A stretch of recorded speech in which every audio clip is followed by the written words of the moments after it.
And Jackie Durand signing in for stage 13 now for Avignon across to Draguignan.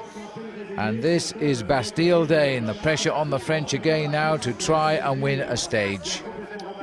Well, Jackie Durand is always an aggressive bike rider, Phil, when it comes to these kind of stages, and certainly today is a stage that the French would like to try and take out. The 14th of July is a very special day for them, and that today they face 185 kilometres on the road to Draguignan, and the last few kilometres, Phil, are very difficult indeed.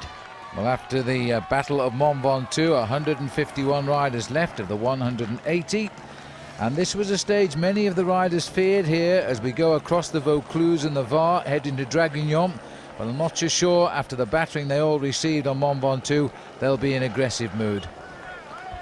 Well, this man certainly is very comfortable at the moment. Eric Zabel looked like it was going to be a close competition, but now leads with 195 points ahead of Roman Weinsteins with 102. All his challenges, Phil, starting to disappear. And good start to the day as we now approach the sprint here at Robillon.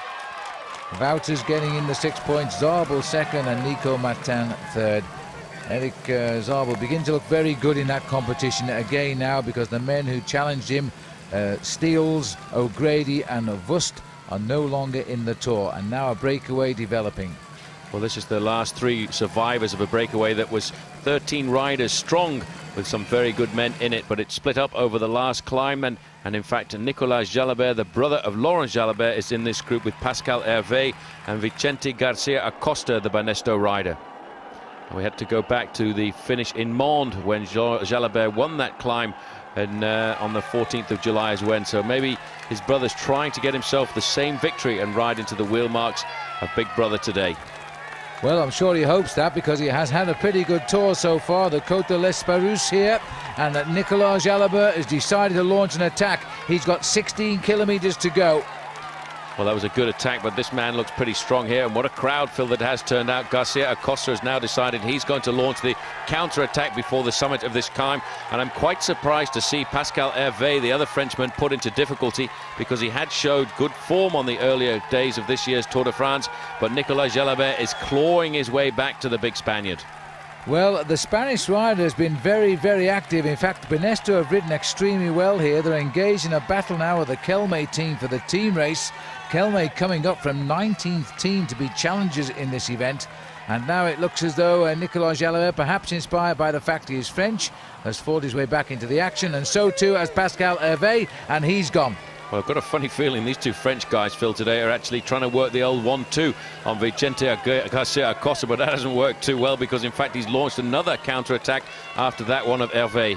Well, it was almost as if Hervé was waiting for Jalabert. Jalabert took a bottle from the car there, and in fact Garcia Acosta saw that and he is gone. And now they're going to have to recover, because one Spanish rider has worked a real number on the two Frenchmen. Well, Jalabert there trying to keep himself in contact, not looking too good though, because, you know, I think Garcia Acosta was getting a little fed up with these constant attacks from the two Frenchmen, and that is a serious attack. He's got the gap right now, Phil. I think those two Frenchmen are going to have to get themselves back together and try and pull himself back.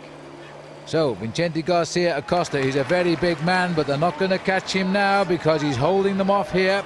The time gap has gone up. He's never been really clear. He's got about 20 seconds over them, but he's won the stage, and they'll be kicking themselves now, Paul, because this man has stolen their day of celebration. Well, they attacked him one at a time as he goes across the line there, Phil, to take his first victory of this year, and only his 6th as a professional athlete. And coming in for second place, Nicolas Jalabert, well, Phil, he can only wonder about what might have been. And here comes Nicolas Jalabert and Laurent and Pascal Hervé, rather. And they are going to have to settle for second here for Nicolas. He'd go to bed tonight dreaming of what might have been. He looked good all of the way, and he's finishing 25 seconds down. Hervé further back than that. As the sprints continue here now, this is Trentin coming in, and he just gets the better there of Stefan Erlo. But this is the man who has celebrated today, and Banesto have got themselves a good stage win here. Well, it's turning out to be a great battle as we look here at Robbie McEwen coming across the line. For McEwen also, it's a question of what might have been, because he was also in that group of 13 riders, and Eric Zabel pretty close on his heels, 10 minutes back. Zabel getting some 12th place there. That will give him more points in that competition. There's the result. So there was a real battle on Bastille Day, but from the wrong department. It was from Spain, in fact, who gets the victory over Jalabert Hervé Trentin from the Vino Calderola team. And looking further down, all of these riders finishing together. Lance Armstrong safely in 27th place. Marco Pantani keeping an eye on Lance. David Miller there as well. And so the Banesto rider, who rode his first Tour de France in 1997, he didn't finish it though till 1999. There's the overall situation. Ulrich still the same, nothing changed because none of the boys up front. The best was Mark Wouters in the break today. He lies 17th, 12 minutes 15 back. And the rest of the riders all holding on to their positions as we get near to the Alps.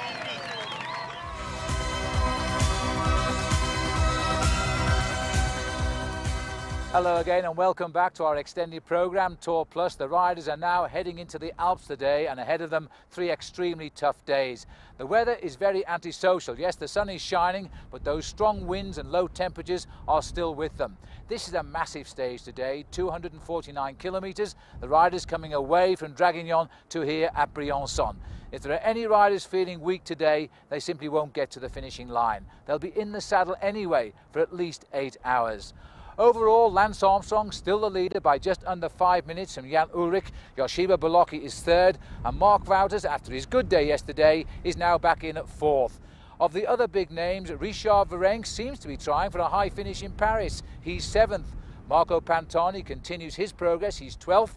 Alex Züller 14th, and our David Miller lies in 47th place. Well, Lance Armstrong, the winner last year, has plenty of experience, and he knows above all that this race is far from over yet. The race is far from over, a very long ways. So we're looking now at the leaders on the Cul De Vars here now, after they all came together on the descent of the Col d'Alos. 7 riders got clear on the Vars, and here they are: Savadelli, Hepner, Dembacher, Pasquale Lorente, Odriozola, Baranowski and Didier Roos in that blue jersey. This is Martin Dembacher, the former champion of Holland, on the back, and he's having a great day on a high mountain, Paul. He certainly is. Rabobank trying to keep themselves in contention in the best team in the Tour de France competition, which at the moment is being led by Banesto. And Banesto have had a man in every breakaway so far today, and certainly they are looking at trying to extend their advantage in that competition over the Kelme squad from Spain, who really are their most serious challengers. Yes, that's our favourite team, the Kelme boys, because they've got so many riders and they use different ones all the time to have a go up front. But right now we're going back here to the main field. This is Lottersby van der Wouwer, I think, having a little dig as they're trying to stretch out at the back. There's a good reaction here, and there's been a lot of softening up taking place as we're now going to bridge the gap shortly from the Cul De Vars across to the Col d'Izoire. And that'll be the one where they will start to really strike for the finish, because that is one of the steepest mountains of the Tour. It really is unbelievable. Climbs from 1,000 meters at the bottom in the town where the riders will take on their final feed to 2,000, almost 400 meters at the summit. We're now approaching the summit of the Col De Var. This is the leading group of 7 riders. But Phil, they really are going to have a real dig deep into the resources on the descent to stay off the front of the group behind. Well, they had a lead over the top different riders, only slightly different riders on the Col d'Alos, and they were caught on the descent with Pasquale Lorente getting the 3rd place finish, I think, there. But who's up front at the moment is anybody's guess. But I think, in fact, Odriozola was right up in the thick of it there. They're now going to be treated to a very rapid descent off the summit of the Col De Var here into the valley below, and still there's no major attack coming in this group.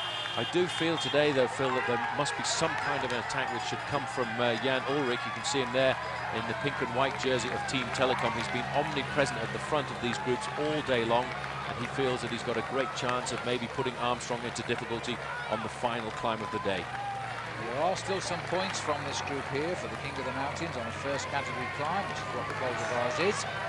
And so the polka dot jersey there of Ochoa is going to keep a very close eye on the man in that yellowish jersey just behind him, because that is Richard Veronk. And Richard really has struggled to get the better over Ochoa in a sprint for the top of the mountains. Well, for the moment, Ochoa is the man with the biggest advantage. He has 60 points lead in this King of the Mountains competition over Veronk, and he accelerates now as we get nearer to the summit.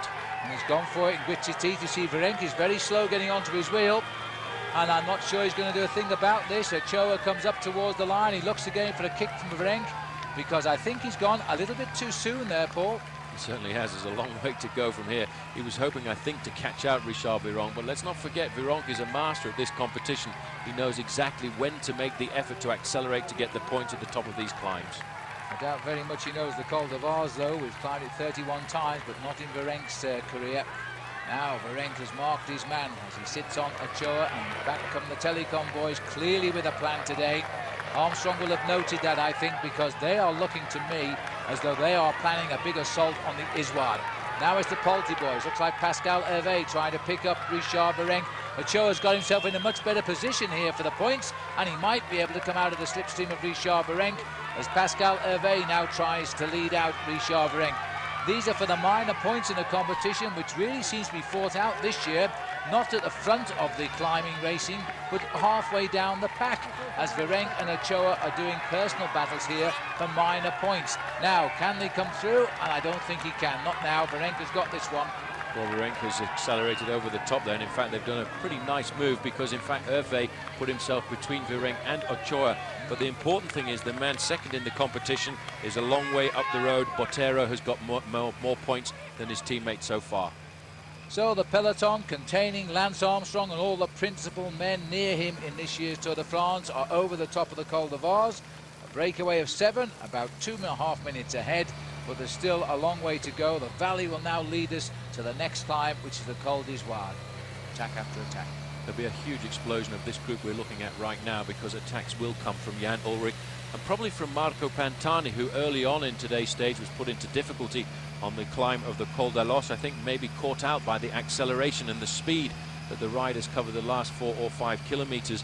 But the man who's doing a great ride at the moment, we haven't seen too much of him at all, is a man who's caught in between the leading group of 7 and the yellow jersey group is in fact Botero. Santiago Botero is 1 minute and 8 seconds behind, and in fact he caught and passed the man we're looking at right now in the red jersey with the white cross on it. That's the Danish champion Bo Hamburger. So Hamburger back in the fold, and soon he'll be riding alongside Lance Armstrong. He went over the top of the Cul De Vars in 9th place, Hamburger, 2:10 behind the leaders. So he's swept up now by the Armstrong group. Batero is persevering. He's gone over in 8th place, 1 minute and 20 down on the leaders, and I think he'll persist. And I would expect to see him join those leaders before we get to the Cul De Vars. Sorry, the Cul d'Izoard. The Cul d'Izoard, the final climb of the day. And certainly there's going to be a major battle on the slopes of that mountain. It's almost a mountaintop finish, really, because once you reach the summit of the climb of the Col de l'Izoard, there is only 21 kilometers to go to the finish line here in Briançon, and it is all downhill. And because of the speeds those riders will reach on that descent, Phil, I would expect them to cover the last 21 kilometers in around about 25 minutes, because they will average 50-55 kilometers an hour all the way downhill. Well, the dizzy heights of the Alps. We look out to the snow line straight ahead, and that must be pretty close to where the Col d'Izoard is right now. Remember that when we leave tomorrow, we head over another series of mountains, including the giant of the Alps, the Col de Galibier.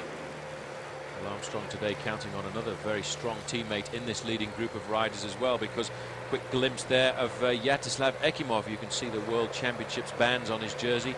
This man is an incredible athlete. He was initially came to the sport as one of the top Russian world champions. He was a world champion in the individual pursuit and the team pursuit, as well as holding a whole host of world records for very fast speeds that he attained on the track. Why he's alongside Lance Armstrong, the best keeping Lance right up at the sharp end again today. So things are going good on this first and the longest day in the Alps. There's the latest. Batero continues to creep in on the 7 up front, but this other one goes out a bit, and that's not surprising because they're not racing. 3:37 now, Armstrong's group behind the leaders, but the fact that there's so many in that big bunch is an indication that the big bunch is not in a very angry mood just now. See, moving to the back of this group, this is the leading group of 7, the green shorts of the Kelme rider in the group there. This in fact is Pasquale Lorente. He will have got information from behind that his teammate Botero is moving forward, so he won't contribute to the pacemaking at the front, because in fact you can see him almost looking up the mountain there to see the position of his teammate Botero, who's coming right across at the moment, and they've got 56 kilometers to go to the finish line, 20 kilometers of which is uphill and 20 kilometers is downhill. And this man knows he's coming. He's obviously been told by his team car that Captain Santiago Botero is heading up towards him. So he will, when he sees him coming, he might well drop off here and give him a hand up. He's doing a great move. In fact, the last time check is just 27 seconds behind this leading group. And certainly, I think before the bottom of the climb, Phil, we will see him making this lead group swell to 8 in strength. And the yellow jersey group, all of the time losing time. The last time check was 3 minutes and 40 seconds back. But that's not really what's important, because none of the riders at the front of the bike race at the moment are a threat to Lance Armstrong's lead in the overall standings. Yes, absolutely. This is now Benoit Joachim on the front, champion of Luxembourg, another man from the US Postal team. And they look as though they're going quick, but they're going downhill just now. Well, they are going quick, but there's nobody attacking. I'll tell you one thing, just looking along the list of US Postal riders in this group, I can't see anybody who is missing at all from the team, so they've obviously got everybody up here. This is Joachim on the front, followed by Gergard. Georgi Hincapie is still in there. He's in 3rd position, and Hincapie normally doesn't like the mountains too much at all. Ekimov is there, Tyler Hamilton, Kevin Livingston. The only man who may well be missing from the group is the man who is riding the Tour de France for the 9th time, Frankie Andreu. And Frankie Andreu, along with Fred Rodriguez, both here in the Tour de France. It's just been announced by the United States Cycling Federation that they now form part of the long list for the Olympic Games in Sydney, so they'll be pretty happy with that. Well, the United States is going to be in a very difficult position when they have to choose their Olympic team, indeed, because they can only choose 5 riders to take part in the Olympic Games road race. Lance has got a chance. Lance may well get a chance if he wants to ride. I'm sure Lance will be leading the charge in the time trial and possibly the road race in Sydney. That's in late September. And 23 seconds now, so very shortly we're going to see Batero bridge the gap. It'll give a little bit of an impetus for this lead group. It also gives the Kelme boys a numerical advantage, and I would expect to see Batero, as soon as the Iswad starts, that's when he gets here, of course, to launch the attack. Well, certainly, if he gets to this group, he will then see his teammate Pasquale Laurenti go to the front and really start to dig deep and try and build up a massive advantage before they get to the slopes of the Col de l'Isouard, because we've seen so far that this man Botero is a magnificent climber and a man who certainly wants to blow this race to pieces today. Yeah, absolutely. Little demonstration of downhilling here for the Luxembourg champion, Benny Joachim. Just touching his brakes enough to control on the way down. There's Lance Armstrong. These are dangerous moments when you're the leader. You've got to really keep your wits about you. Watch, you've got yourself plenty of room on the way down so you can see the corners for yourself. You don't put your fate too much in the rider in front at this stage.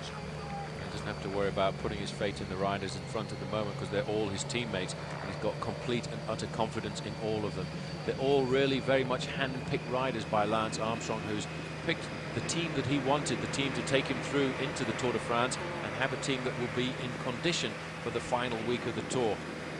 And that looks like Pasquale Laurenti putting his hand up there. He wants his team car to come up, and he probably wants more information on the whereabouts of Santiago Botero. Well, the information on Botero is, in fact, he's just 23 seconds behind this group at the moment.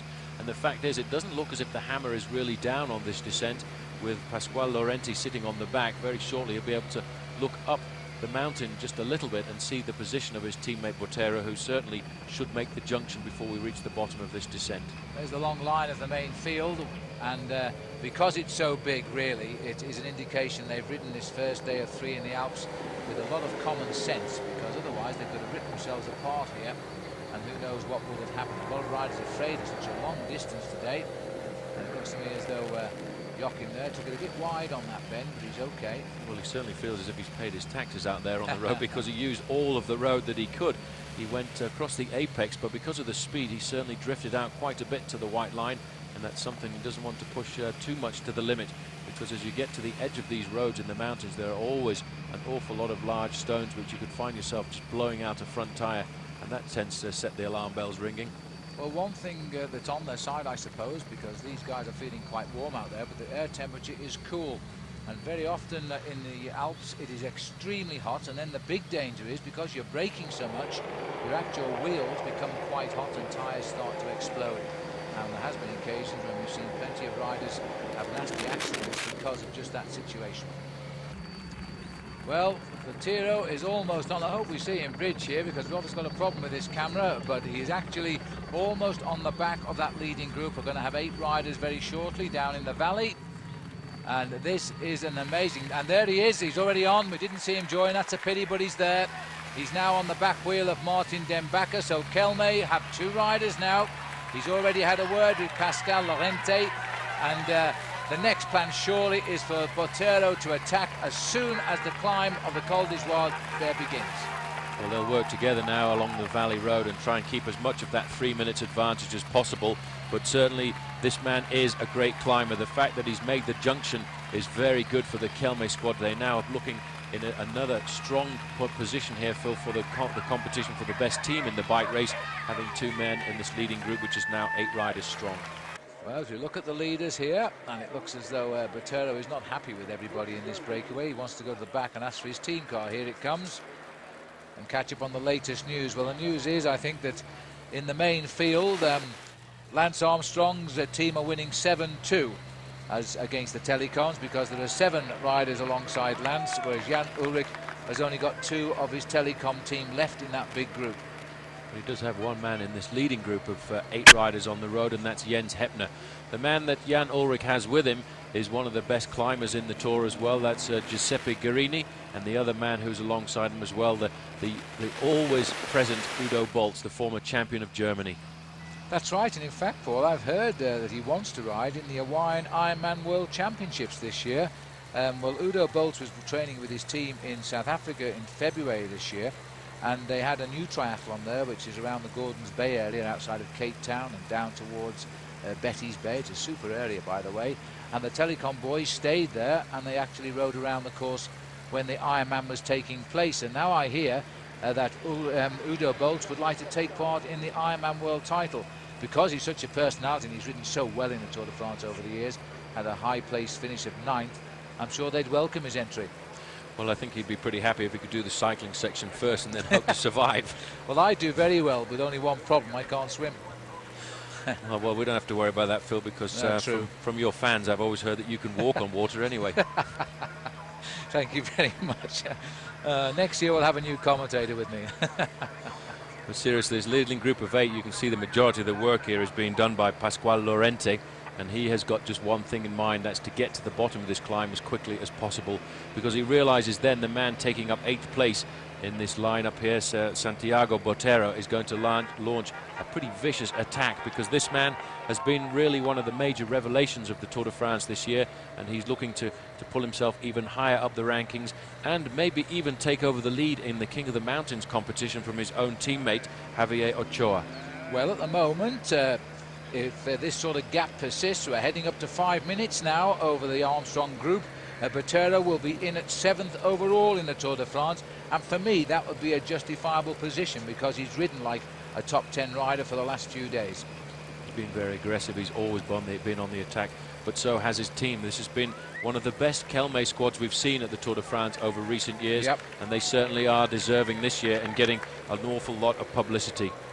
This man is a man that could be a danger, though. He won't, I don't think, be able to follow the accelerations of Botero on the climb, but he will ride this mountain at his own pace. Paulo Savadelli is a great descender, and if he can get over the summit, I've heard it rumoured that he should be able to bridge a gap of around about 2 to 3 minutes on a normal rider on the descent of something as difficult and technical as the descent off the Col de Var. We're not too far away now from the roads starting to kick up as the Col de Var begins. It has a gentle approach to it down this granite valley here, but slowly but surely you can get some idea there. It is going ever so steadily uphill at the moment. Very soon it'll go uphill very, very steeply. There's the cloud which is coming out over the mountain just now. It's a sort of tail end of it is over the finishing line here, but we can see across to the Col de Var from where we are sitting, and it is very black. And I think that's also a bad maneuver as well, a bad move for a lot of riders. They'll be worried about this because we're going to spend the next 3 days in the Alps. Although one of those days is a rest day, if the bad weather comes into these mountains at the moment, Phil, it is going to be very cold indeed. We've had over the last week or so a lot of these major passes closed by snow, and if it does snow overnight, there'll be a lot of work out on the course trying to just keep the passes open. Yeah, and let's hope that doesn't happen, because it would take the edge of a fabulous Tour de France at the moment. And certainly the United States will be pretty happy with the way it's going, because Armstrong has ridden so well. There's Vinokourov there. Armstrong is also up here. These are the select boys, but there's a lot of them just now who have survived a rough day over 2 mountain passes and got back into the heart of the big field. There is Ullrich, always following the man who is ahead of him in the overall classification. And in years gone by, of course, Ullrich has had Pantani ride behind him, marking him as second overall in the classification. He's doing the job well right now. He's a big, strong bike rider. And just recently, Miguel Indurain was asked to compare the 3 former winners of the Tour de France in this bike race to himself. He said, the only man I can compare to myself is Jan Ullrich. He's a big, strong bike rider. He's built the same way as I am, and I feel that he is the man capable of winning the Tour de France again in the future.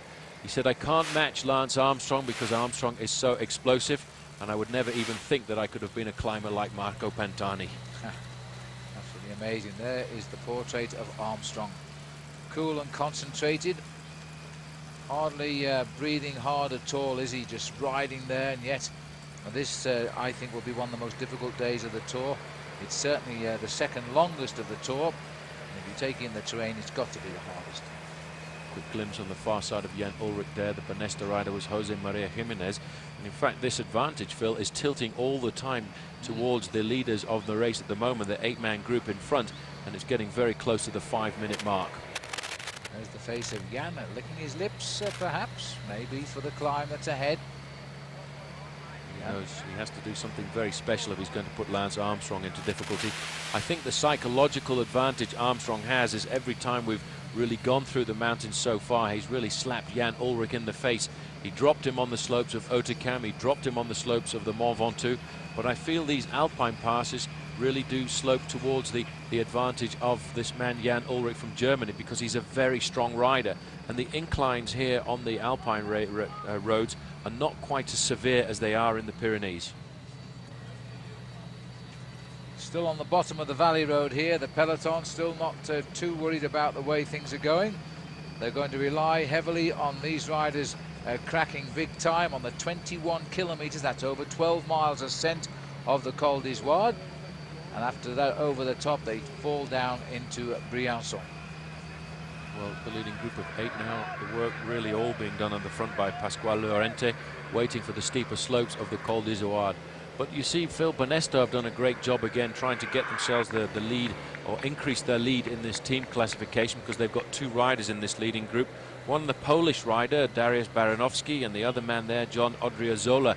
But they're fairly content now just to sit at the back of the group, because a lot of tactics now is starting to creep into this leading group of 8 as we slowly and surely approach the slopes of the climb. I don't think any of the riders in this group have ever ridden up the Col d'Izoard. It's certainly not in the Tour de France, because the last time we rode this mountain was 1993. Little Claudio Chiappucci was a great entertainer for us by the way he attacked without reason or without tactical or forethought.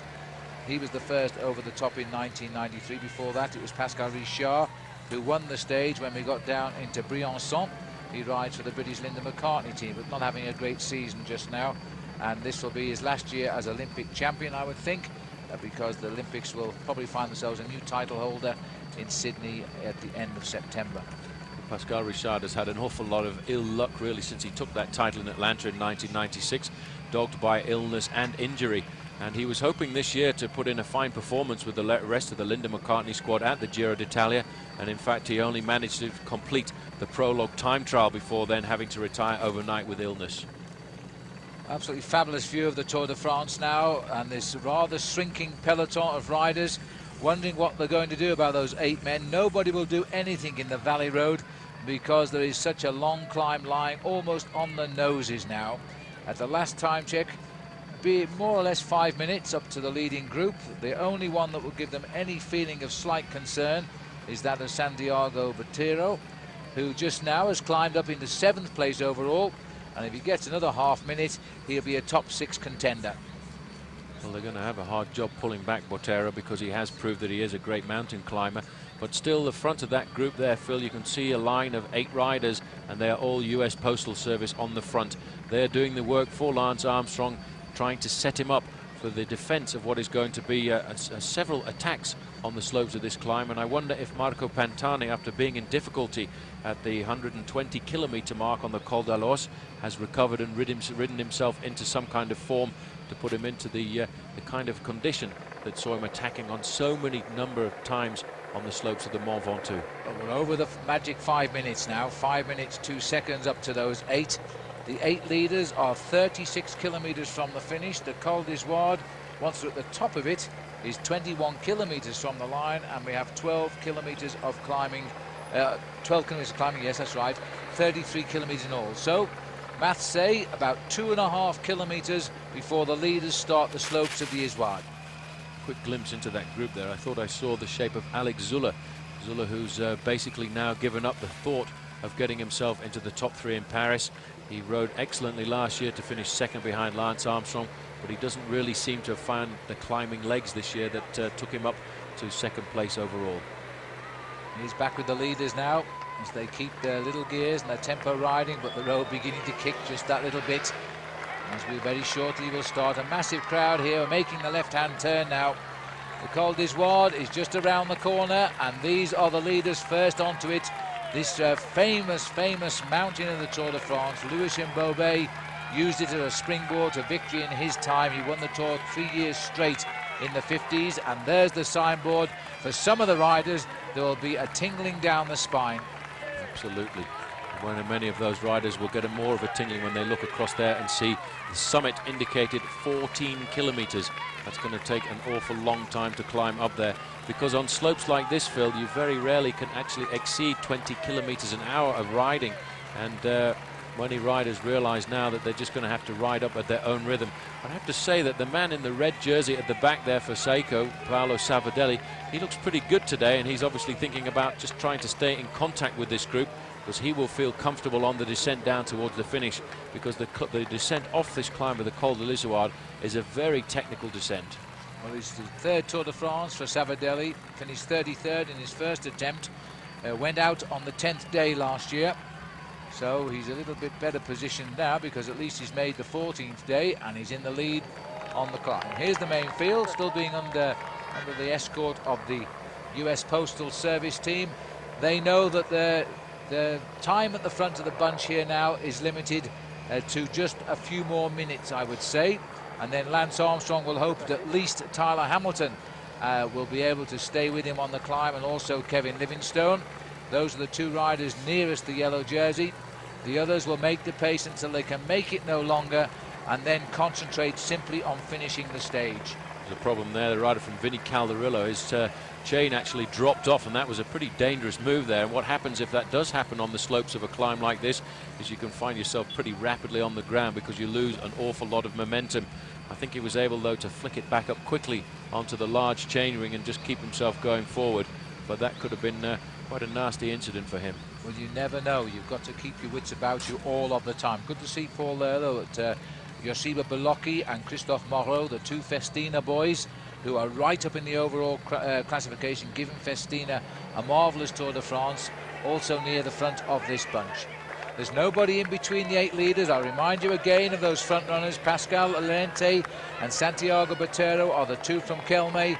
We've got Didier Roos from Bonjour, Jens Heppner from Telecom, Martin Dembacher from Rabobank, Jon Odriozola and Darius Baranowski from Benesto, and Paolo Savadelli, he's from the Seiko team. And now the bunch here, now the tempo though being picked up all the time. This is the new youngster, Stefan Gergard, who has come onto the team at the last minute from Norway, and he has been a sensation. He came with a good reputation, but he's really matured in this race. Well, you have to mature quickly when you're riding on the team of the yellow jersey, because an awful lot of work is required of you, and he's risen to the occasion. And in this last week of the Tour de France, he will learn all about what the Tour de France is about, because I've always felt, Phil, that the difference between the Tour de France and any other bike race you take part is it's in the last week. And any rider who is able to finish the 3-week tour, his physiology completely changes, and it gives you that extra added power that you cannot get from just training. Well, just look at this man now, Paul. He's really pushing on. He's 26.5 years of age. He's driving this race and hurting everybody as long as possible. And it is a fine demonstration, this, by US Postal. This surely is going to really frighten away the other riders. Numerically, they are advantaged here over everybody. And that's it. So, Stefan, your job is done. Now, take it easy and we'll see you later. Well, you can see he was digging deep there. This man comes to the team with a very big reputation of being a top time trialist, and that was his own personal time trial he did on the front of the group. Now, the next man setting the pace is the champion of Luxembourg, Benoit Joachim. He too will keep the pace high just to try and nullify any attacks on the earlier slopes of the climb. Meanwhile, back at the front, that's the face of Javier Pascual Llorente, and that's the rider he is eventually going to try and launch for the summit. And with the win on top of the Izoard, I think he'll be the new leader and the king of the mountains, if that's the way it goes. And maybe he'll get the stage win as well. He's Botero there has got 5 minutes and 8 seconds over the Armstrong group at the moment, which lifts him up into 7th place overall in the Tour de France today. And what a great performance that would be by him, because his teammate Roberto Heras is already in the top 10. He's in 8th place overall, and I'm sure we'll see the attacks coming from him as we get higher up these slopes. This is where the riders are heading to at the moment. This is the town of Arvieux, and Arvieux, Phil, is around about 32 kilometers to go to the finish line and around about 9 kilometers to go to the summit of the Col de l'Izoard. The Col de l'Izoard really is another of those famous mountains of the Tour de France, which has got so much history attached to it, just like the great climb of the Mont Ventoux, which we did a few days ago. Well, in what has been an intriguing team race as well, as we look here at Martin Dembacher's bike, the Kelme team, who have now got 2 men in this breakaway, so too has the leading team Banesto. Kelme missed out on the breakaway yesterday and consequently slipped a little bit to 12 minutes and 58 seconds behind Banesto. They're equal at the moment, 2 riders each in the breakaway, so the Kelme are gaining nothing at all in the team race. Rabobank are losing, though, probably 2nd place to Kelme, because they only have 1 rider in this breakaway. Yeah, I'll tell you what, the man on the front there, Pascual Llorente, is doing an incredible job for his team here.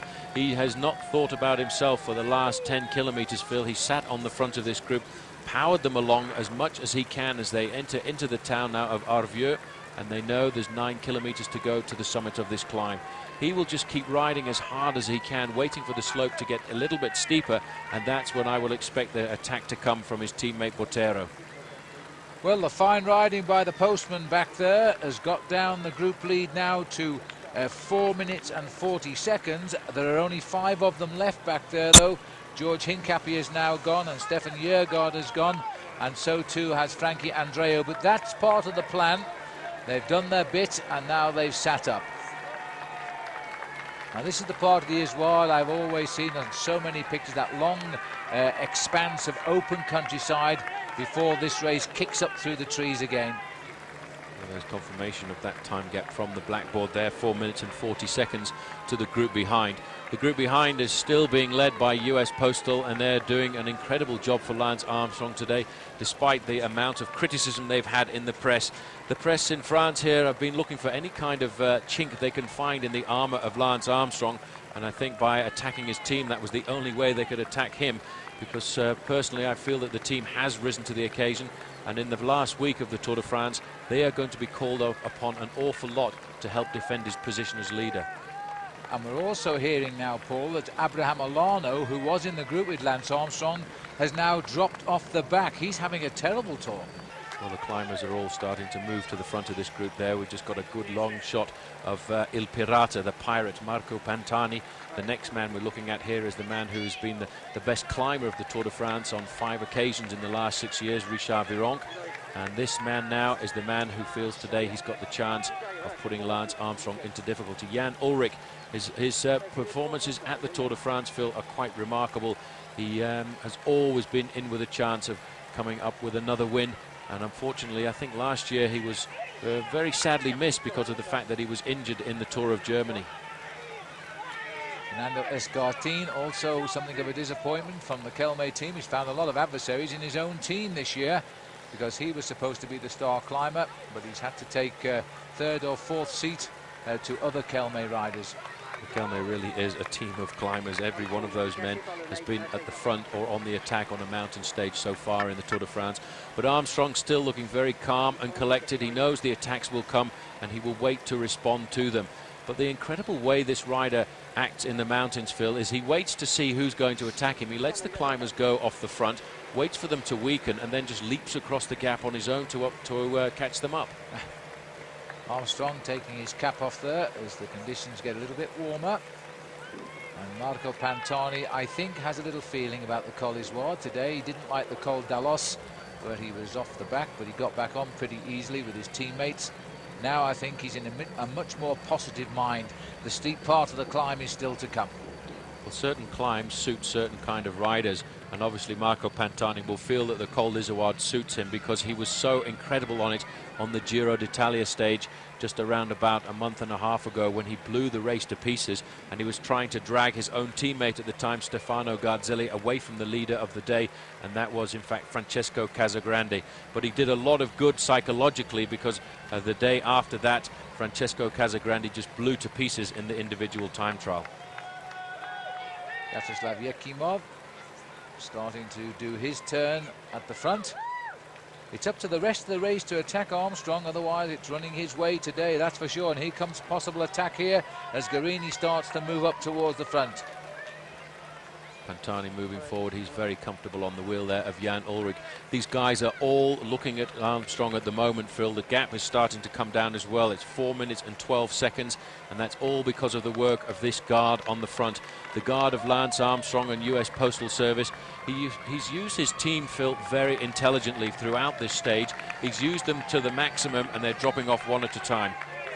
This is Avieux as the peloton comes through here now, and they are continuing to move as Conte knows what it's like to win in the Alps. The only race he's ever won was an Alpe d'Huez in the Tour de France. A pro for more than 10 years now, Conte. And he worked very hard on the slopes of this mountain just a little earlier in the season too, because he was on the team of Francesco Casagrande at the Giro d'Italia, and he was always alongside his teammate. But further up the road the attack has come, and this is Botero now trying to ride off the front of that leading group of 8. The attack has certainly come, and he's opened the gap pretty dramatically. Now there's the two leaders, and it looks as though Savadelli, well, he's not getting any closer, is he? At least he's not losing too much ground either. The important thing for Savadelli is to ride a fairly good tempo, his own tempo, not to try and make contact with that group and not to put himself into too much difficulty. For him, Phil, if he goes over the summit of this climb with a deficit of 2 minutes, I still think he's a good enough descender to actually catch them up on the descent. Well, that would be tremendous to see. We did get a chance to watch that in this year's Giro d'Italia when he came downhill so fast. He was outrunning our camera, I'll tell you. He really does, I think, shut his eyes and just drop off the mountain. But this is Conte, and Conte seems to be thinking of something good today, maybe a result. He's won 2 races in his career of Roberto Conte, and the only other one was a stage of the Tour de France in Alpe d'Huez back in 1994. Well, if you don't win very many races in your career, but one of them is the Alpe d'Huez, that's a pretty impressive win, because that is one that nobody will ever forget. And for Roberto Conte, the man who spends the majority of his career, Phil, working for others, to have that at the end of a career is a very proud thing for him. Almost a minute over Lance Armstrong's group. They're not chasing him down, they're working out their own tactics here. Armstrong need not attack anybody on this climb.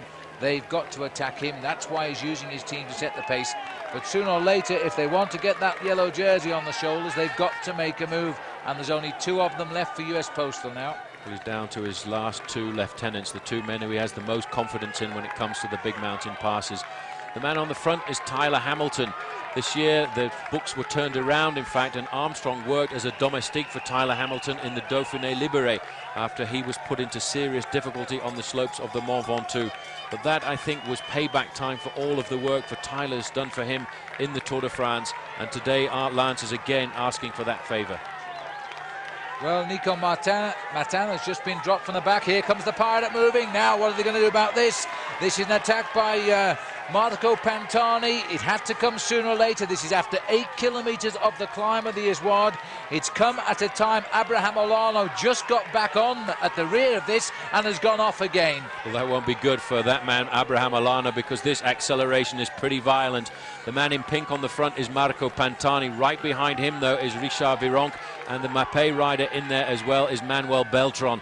But look at that, Kevin Livingston has accelerated nice and slowly to bring Lance Armstrong back into contention. Well, now the pressure is turning tighter now, as they're going to have to try and answer this attack by Marco Pantani. We will see the time gap come down dramatically up front now. And Roberto Conte, Paul, had 57 seconds when this attack came. We'll see how quickly they pick him up. Well, they'll sweep up to him pretty rapidly as well. You see now Kevin Livingston is swinging across. In fact, I don't think Kevin Livingston is in such a great day. He's looking down there. That's a sign he's looking for an extra gear, and he's actually going to slip away from the group of the yellow jersey of Lance Armstrong. But look at that. So is also Jan Ullrich. Ullrich looking down for gears and looking down for help to come from his teammate Giuseppe Guerini. Well, this is interesting because Ullrich does appear to be in a little bit of an oxygen debt right now, as Balocchi is also moving up, and I think indeed Veronk has cracked. Well, Veronk has cracked there. He was on the wheel of Marco Pantani. Armstrong moved himself up into second place there in the line to sit on the wheel of the Pirate. The Pirate's attack has come. He announced it in the Gazzetta dello Sporto, the Italian sporting newspaper this morning. He said, I'm going to launch into the attack on the slopes of the Izoard and put Armstrong into danger. But you know what? Armstrong is not panicking just now. Well, this is amazing, but Pantani said he would do it. Now he is doing it. When he attacks this little climber, you see him, he's in and out of the saddle. He's almost sprinting up the hill here, and Armstrong is the only man now who has stayed with him. Well, Armstrong is right on the back wheel of the Pirate. The Pirate wears number 71.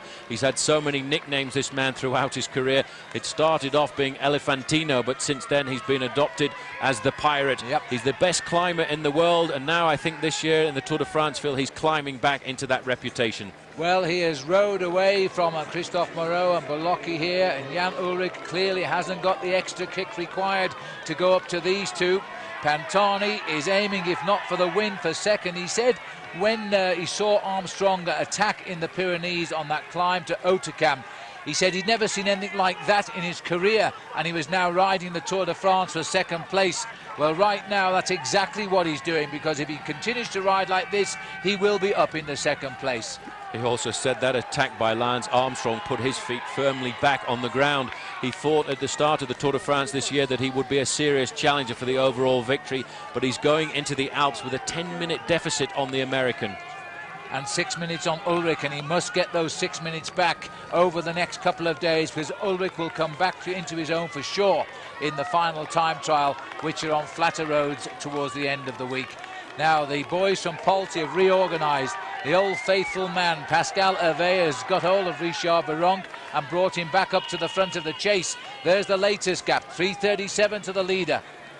Well, the Alps are certainly the playground of Marco Pantani. This is the slope of the mountain of the Cul De Var, and this is where he really announced to the world, Phil, that he was back to the sport of cycling. He really ripped the race to pieces, and on that day, once again, confirmed that he had come back to the top of the sport. He attacked there quite magnificently with Richard Veronk right on his wheel, but Armstrong was always there. Just rode him off his wheel, but Armstrong, you're never going to ride this man off anybody's wheel. He was paying attention, and he was straight on to Pantani. He knew it would come. He thought it might have come from Ullrich, I think, but it came from Pantani. As now it's Pascal Hervé, Richard Veronk and the Festina boys, then followed by Telecom with Guerini and Ullrich. They are back in the pack here, and this climb continues to stay at a very steep gradient now. All the big names are in here. I caught a quick glimpse of the other Kelme rider, the favourite for Kelme before the start of the Tour, Fernando Escartin. He's at the back of this very long group of riders. But I tell you one thing, I have to say Pascal Hervé is doing a magnificent job here for Richard Veronk. Veronk was in the right place, Phil, but he just was not able to lift the pace. So we're looking now at an attack on the Col d'Izoard, and the field has completely shattered at the moment as the riders continue towards the summit of the Col d'Izoard. Just look here now, Paul. Pascal Hervé has had a very, very good tour this year, and he's always looked out for his man Richard Veronk. But look at that, gone round the corner, the pink jersey of Marco Pantani and the yellow jersey of Lance Armstrong. And again, going out of that corner, the major acceleration came from Marco Pantani. 21 is Fernando Escartin. He's alongside Manuel Beltran. These two men are climbers, and they're being put into difficulty in their own terrain. Lance is taking up the pacemaking now as well. I'm not sure that's a good sign for Pantani. Well, I wonder if Lance has read the Gazzetta dello Sport this morning and he knows what Marco Pantani has been saying about him, because if he has, he will be angry and he will try and blow the Pirate completely out of the water. He is now going to set the pacemaking on the front here, Phil, and one by one he will pick up the remnants of that breakaway. On the left you see the two yellow and pink jerseys. Down below is the rest of the peloton, and it numbers a total of 4. The rest now are spread all the way down the slopes here at the Cul De Vars, and this man is in definite trouble because Ullrich is being nursed here by Giuseppe Guerini. Guerini doing a great job. That is the work of a domestique, to look after the leader whatever his condition, and he waited alongside him and paced him back up to these men.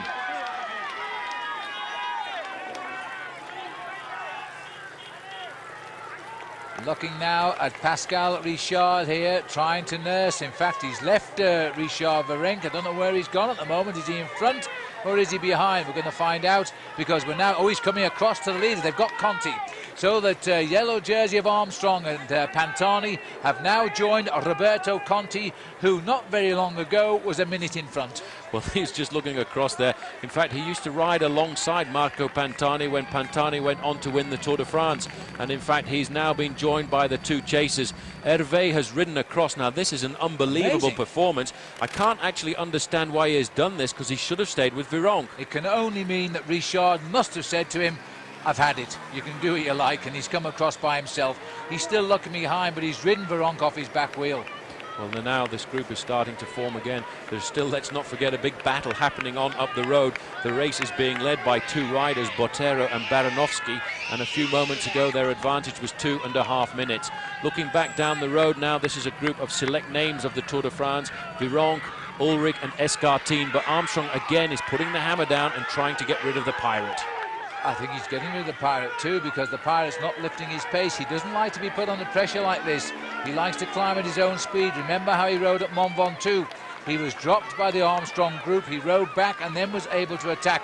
But I think we are seeing here Lance Armstrong ripping the field apart, and he's going to head up the mountain here in search of Batero.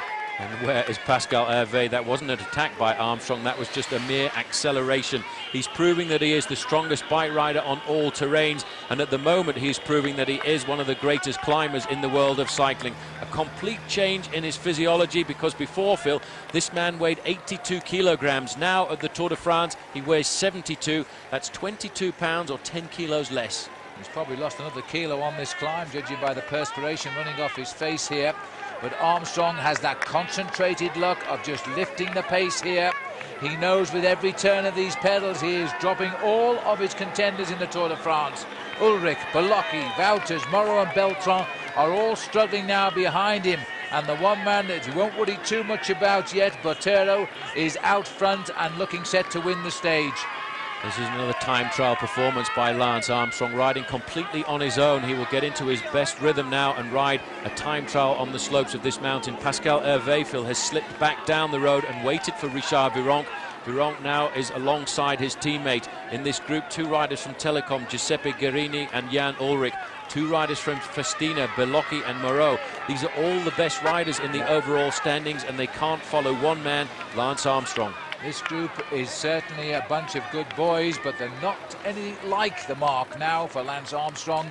They are concentrating on regrouping here. The other Kelme rider here with Escartine is Roberto Eras, as again Hervé is setting the pace. I think you're right, Paul. He's dropped back here to see if he can keep Richard Veronk in the frame. Well, Veronk obviously wasn't able to follow his teammate there, and this very often happens when a teammate and team leader is put under pressure. Certainly sometimes the domestique becomes a stronger rider on the day, but the domestique doesn't have the pressures of leadership on his shoulders. Hervé has sit up and waited now for his teammate Richard Veronk as Armstrong catches the next man on the road. This is Martin Dembacher wearing 44. He gets a chance to look at Armstrong and what it's like to lead the Tour de France. And he's lifted the pace just enough for the moment at least to hang on. 3:17 to Batero. Armstrong, there's still riders in between as well. And as far as we know, Batero is still with Baranovsky. Well, there's still 3.5 minutes advantage for those two leaders on the road ahead of Lance Armstrong. But more importantly, I think, is the fact that the Ullrich group is already 30 seconds behind the Flying Texan. Well, now I think we're just about over the top here now for Batero, who does appear on his own pole. We don't know where Baranowski is right now, but this man is heading down the Cul De Vars and racing to a very deserved victory if he can get it. Armstrong is about 3¼ minutes back of him. Well, there's the fireworks for the 14th of July. That man's about 24 hours too late. Botero now is alone in the lead at the front of the race. I think we've still got a couple of kilometers to go before the summit. This is one of the false flats before we actually crest this mountain, which levels out, Phil, at 2,300 meters. Which means there is still time for this rider here to pull back. Botero is on his own on the climb. The road getting slightly easier for the moment. Armstrong, whenever he senses he's slowing down, he's out of the saddle and kicks again. Well, he's a tough bike rider. He knows exactly what he wants to do today. He wants to try and get even more time over the men who challenge him in the overall standings. The closest challenger today was Jan Ullrich at 4 minutes and 55 seconds, but Ullrich is a fair way down the road. And here come the group now back to Pantani's side and Roberto Conte. They are coming together while Armstrong is as free as you could want now. And look at this, Paul. What is that? 26 seconds back to Ullrich. So Armstrong gaining time over the second overall. Ullrich is now 5½ minutes behind him in the overall classification. But in fact, Jan Ullrich is having difficulty staying onto the wheel there of the men setting the pace, and that was Hervé and Veronk. The Pirate was the man who really went out on the attack, and as the other day on the Mont Ventoux, Armstrong waited until the Pirate had a slight advantage and leapt across to him and then left him in his wake. Well, if Ullrich gets dropped, we are looking at Belocchi here, who could be riding himself into second place in the Tour de France, because he's looking for just less than 1 minute advantage. Well, that's amazing, because there you can see the man who wears 102, Belocchi. He said at the start of the Tour de France, Phil, that I'd be very happy to come here and work for my leaders, and the books have certainly turned the tables there, because in fact he now is the leader of Festina. Well, we've worked out that it's about 2½ kilometers to the top of the climb for Batero, and then the plunge down to the valley. There is still time here for Armstrong to demonstrate his complete superiority. Well, at the front of the bike race, you can see it is Botero, but Armstrong catching more riders who've been caught in the middle. The man who is going to go past right now is the man who was in this leading breakaway of 8. Is John Odriozola from Banesto. The other rider is the Kelme rider who started off the breakaway, Pasquale Lorente. One at a time, Armstrong is catching those riders who started this climb more than 3½ minutes ahead of him. And Javier Pascal Lorente is having a little second life here as he latches on to the back of Lance Armstrong. Odriozola comes on as well, so they've managed, they were lucky there, they were caught on that false flat. Here's the rider now who's heading up towards the summit, right in the distance there, at the top of the mountain. That is the top of the Cul De Vars. And here he is now thinking, I hope of a win, because he deserves it. He has been on the attack daily, this rider, and certainly with the maximum points for the all-category climb, he's going to be the new leader in the King of the Mountains. He will get a massive advantage because his teammate is a long way down the road. We haven't seen the leader of the King of the Mountains competition for an awful long time, but great tactical maneuvers here by Kelme. Every day, Phil, they're leapfrogging a different rider forward on these mountain stages. These two will be happy to stay with Armstrong for the moment, but we are on a false flat, an easier part of the course. But once again, once we tilt up towards the summit, they will be left gasping for breath. I think you're right. Armstrong again raising the pace here. Raising the pace too much for John Odriozola there. He's out of the back. There's the flag that Lance would like to see waved, and it was as he comes up. We're going back to the next group here now. Ullrich has got himself latched back onto the back of it. Well, Ullrich has managed to get up there, and he will try and recuperate a little bit for a kilometre or so on the flatter part of the course. This group we're looking at here is all of the major leaders, and what it does prove, Phil, is that Lance Armstrong is head and shoulders above everybody else. But in fact, Ullrich is starting to recover, and his group is coming back to Armstrong. Yes, indeed. Slight recovery here, because Armstrong, I think, impaired a little bit by the two riders he picked up, and they've hung on to his back wheel. Pantani there looking as though he's not feeling so good right now, though. Well, he's on the wheel of Richard Veronk, and just moving back down the line there is Pascal Hervé. Hervé has done a great job so far, but you can see all of these men really are struggling to stay at a decent rhythm on the slopes of this climb. And the race referees are losing their temper with the race motorbikes, which are getting too close to these riders at the moment, and not giving them room enough for the attacks, because this is big showdown here on the Iswad. It's the rest of the race versus Lance Armstrong, and right now Lance Armstrong is winning. Well, Hervé has come back to the front. He's found some resources from somewhere. In fact, they're not very far behind Armstrong. You can just see the group in front of them. That is the yellow jersey of Lance Armstrong, still with Pasquale Llorente, the Kelme rider. Well, remember that Pasquale Llorente was on the attack on the first climb of the Col d'Alos, and he's still in at the thick end of it on the climb of the Izoire. But it looks, and I'm very surprised to see this, Paul, as though they are going to get him back. Well, I think they are. The time gap there was only around about 10 seconds. Maybe Armstrong over-assumed on his strength there when he jumped away. He's around about 1 kilometre from the summit of the climb, and the next man he will catch is Jens Heppner in the pink and white there. He was in that early breakaway group of 8.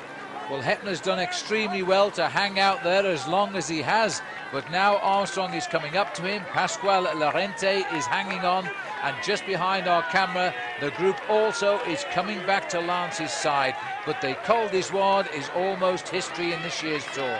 It certainly is. Armstrong looking back to see what the position is of the other bike riders in this group.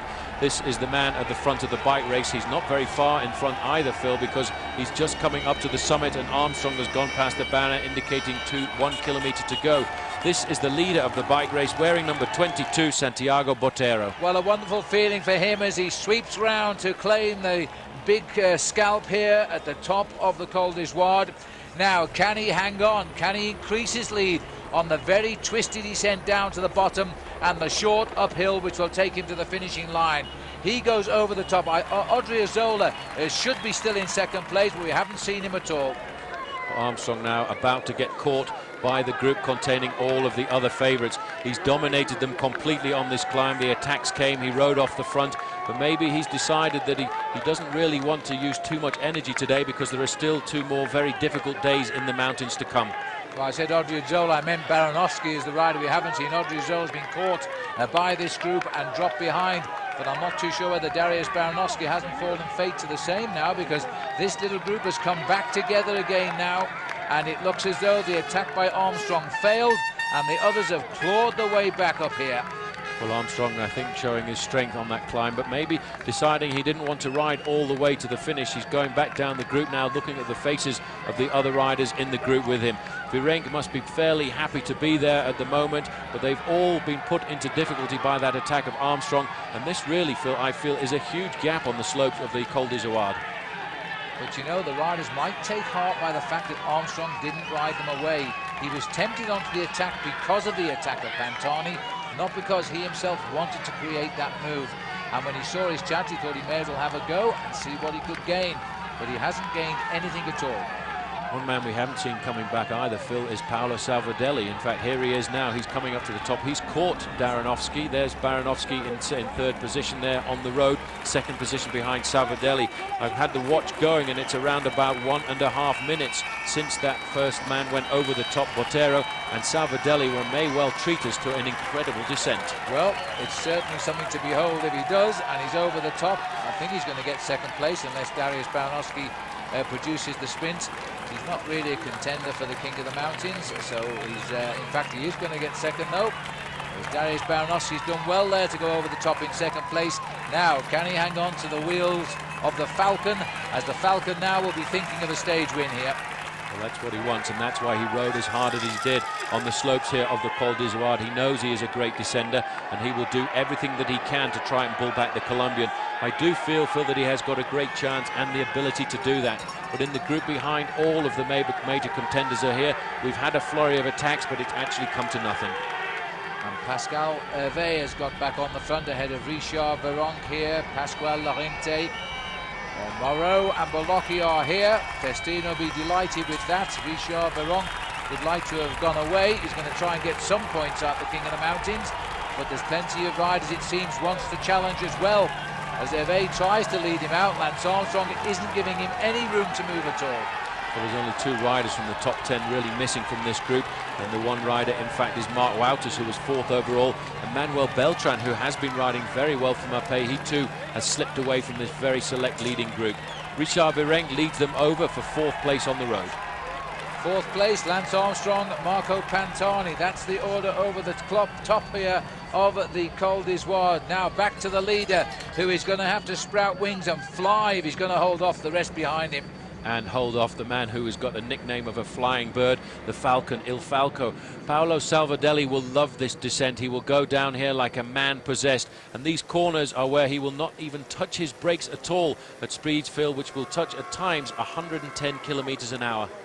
Unfortunately, I don't think we have a motorbike camera with Savadelli. We're staying up with the leader quite rightly. He's now around about 21 kilometers from the finish. The banner must be pretty close, actually, to the 20 kilometers to go point.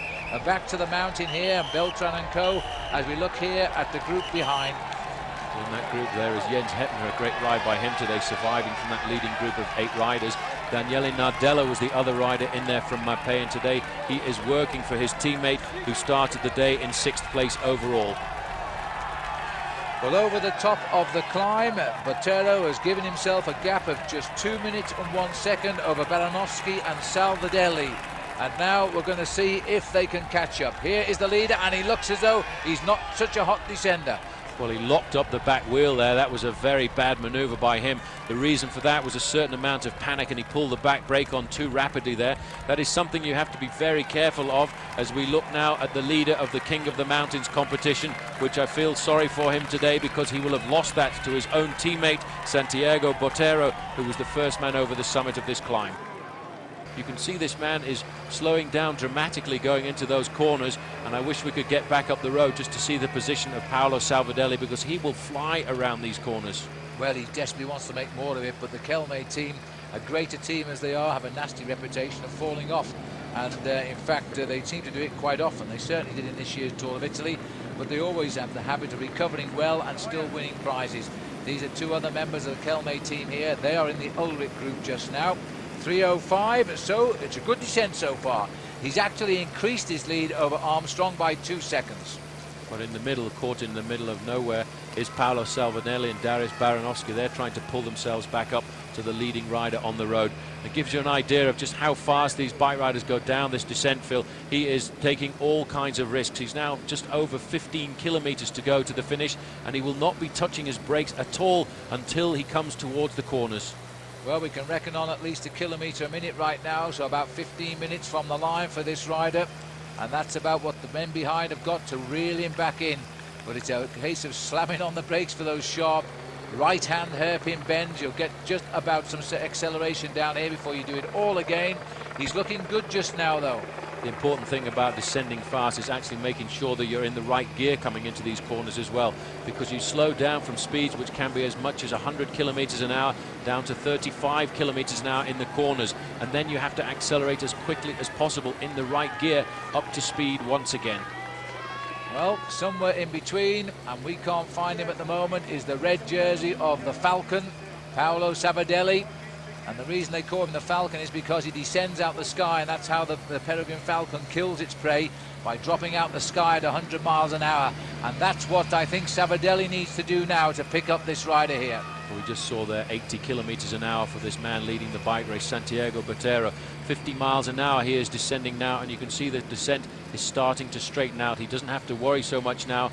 There are not quite so many very dangerous corners. He will keep the pace high. You see how he swings across to the left-hand side of the road, Phil, and then uses the apex of the corner so as not to lose very much of his momentum. Well, he would like probably a slightly bigger gear right now to drive on down towards Briançon as we pass these chalets with the sharp roofs, and that's because of the snow which falls here in the winter as they come down very, very quickly now towards Briançon. Almost looks like a cardboard backdrop, the mountains ahead of him. This has been a superb piece of riding. As we go back up the mountain here, Nico Matan is coming up the mountain now, and Abraham Olano is the man just in front of him. And another dreadful day in the Tour de France for Olano. Well, Olano's had a very difficult Tour de France. He certainly hasn't been the great climber, the great contender we expected him to be. And the US postal rider on the back of that group is Kevin Livingston.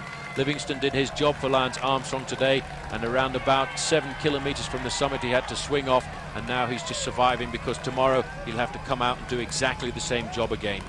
So save as much energy as he possibly can. He'll be delighted to know that team captain Lance is right up where it matters with the men around him who would endanger his overall lead, so there'll be no change of significance in the overall classification of the Tour de France at the end of this first day in the Alps, except this rider here. If he can squeeze out enough time, he will certainly be a top 10 contender by the start tomorrow. The next group to come up, in fact, contains Alex Zülle, and Alex Zülle is in the group here with Cédric Vasseur. As we look at the small Spanish climber there, Leonardo Pipoli. Alex Zülle today feel losing more than 10 minutes on the slopes of the Izoard. He's the rider that finished second to Lance Armstrong last year on almost every stage that Lance won, and second overall. Looks like somebody's giving him a copy of the Italian newspaper La Gazzetta dello Sport, which sponsors the Tour of Italy, and up his jumper to keep the wind out on the way down, because although the sun is shining, it is quite cold here on the mountains today. Well, over the top of the mountains, it's around about 10 to 12 degrees Celsius, but it's the chill factor which makes it very cold on the descents because of the speeds which can be in excess of 100 kilometers an hour.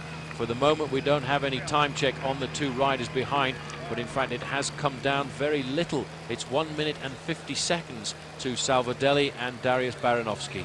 Well, Batero is riding like a demon today, his first Tour de France, and he could be on for one of the finest wins here, which has crossed the Cul De Vars, and he's done it the way that everybody who wins stages would love to do. He left the leaders of the Tour, he caught the breakaways, and on the final climb he's ridden away from them. Il suo esempio rimane per tutti un punto di riferimento di come si possa praticare lo sport con una grande carica umana e spirituale. Pope John Paul II eulogising a good Catholic and a great cyclist, Italy's Gino Bartali, who died earlier this year. And you know, Bartali of all people would have recognised just what an historic stage today's is, because the great alpine trinity of the Allo, the Var and the Izoard haven't been climbed together on the road to Briançon since 1949, when Bartali won an epic victory. In fact, during his career, Bartali won this stage 3 times, something which has been achieved by only one other rider, Louison Bobet. But even Bobet couldn't manage what Bartali did in 1938, which was not only win the stage, but lead the race over all 3 of those huge climbs. Whoever wins today's stage is going to be in pretty high altitude company as far as Tour history is concerned. Yes, Gary, and but for the World War, I wonder how many Tours Bartali would have won apart from the 2 he got. Well, Richard Veronk has jumped away from the group of Lance Armstrong. He too is a pretty risky descender when it comes to taking risks, and he's pushed himself off the front of the yellow jersey group, which contains Escartin, Armstrong and Ulrich. He's trying to ride himself across a 3-minute gap at the moment, and I would say for Richard that is almost impossible. But what he's trying to do is maybe move himself a little higher towards the position of being best Frenchman in this Tour de France, the position currently being held by Christophe Moreau, who started the day off in 5th. Well, certainly he needs a minute, Paul, to even get up to 6th place overall, and that's held by Manuel Beltran, who is behind in the group, so he has a chance here of moving up the overall tonight. Does Richard Veronk, as the Kelme boys are massing in that chase group now, and the official cars are picked up. They've got the message that Veronk is coming down the mountain like a train. 10 kilometers to go now for the leader, just 6 miles from the finish. His team manager there just willing him on here for what will be a magnificent win, not just for Santiago Botero, but also for the Kelme team. And what a stage to win, the longest stage in the Alps. He's tongue out, he's gritting his teeth. Veronk is looking to bridge 3 minutes. He ain't going to do that, not with 10 kilometers to go. Almost certainly the victory is going to go to Santiago Botero, and what a great Tour de France so far for the Kelme squad. If he can hold on, that will give him their 2nd stage victory after the incredible stage victory of Ochoa on the slopes of Otakam, and that will give Kelme 2 of the biggest mountain stages so far. Now Lance Armstrong, I'm not too sure what he's saying to Pantani, but these riders now, the race is played for this day. They've got to rethink the tactics again tomorrow, because the obstacles of the day are now behind. It's a question of just going home to the finish at Briançon. Out front, the riders are racing for the stage win, but Armstrong, Ulrich, Berlocchi and Moreau are still in here in this group. The man missing is Mark Wouters. We expected that. He's not a great climber at this level of climbing, and he'll slip away from the 4th place overall. I think another day where Lance Armstrong will be quite satisfied with his performance. He was expecting the big attacks to come from Jan Ulrich. That one never materialized, but the attack did come from Marco Pantani, and he pretty rapidly neutralized that and put Marco back in his place, slipping into the group behind him. Marco will be a top 10 player now in the Tour de France, having climbed from 136th. That was where he finished in the time trial on the opening day of the Tour de France. Now he'll be in the top 10 for sure after this stage. This man is looking along the road now, waiting to see the outskirts of Briançon, where we are at the moment. He's only got one small climb up to the finish line, but it will hurt as he comes up through the streets of the city. It certainly will, but for any other man, I say it would hurt, Paul. For this rider, he is going to feel so inspired. There's a situation now, Batero leading in the King of the Mountains, a nice lead over his teammate Ochoa. They've not really been in rivalry for that polka dot jersey. There'll be no ill feeling tonight in the Kelme Hotel. It's just the way it's all worked out. Batero clearly a man on form. A man on form, but the thing about the tactics is what they have done. They've kept Richard Veronk out of the maximum points. This man was trying to get a 6th title at the Tour de France in the King of the Mountains competition, and he will continue to fight for that over the next few days as well. But for the moment, I think the Kelme have the better of him. All downhill till we get to Briançon. He said Draguignan. We don't want to go back there right now, which is some 240 kilometres behind the riders today, as this has been a really tough day. They started sensibly at slow speeds, but once onto the mountains, they have blown the race apart. And another tough day in the mountains as well tomorrow, because once they leave the start here from Briançon, it climbs up almost immediately over the Col de Lauteret and the Col de Galibier. One man trying to get an advantage for himself over the other guys in this group is Richard Veronk.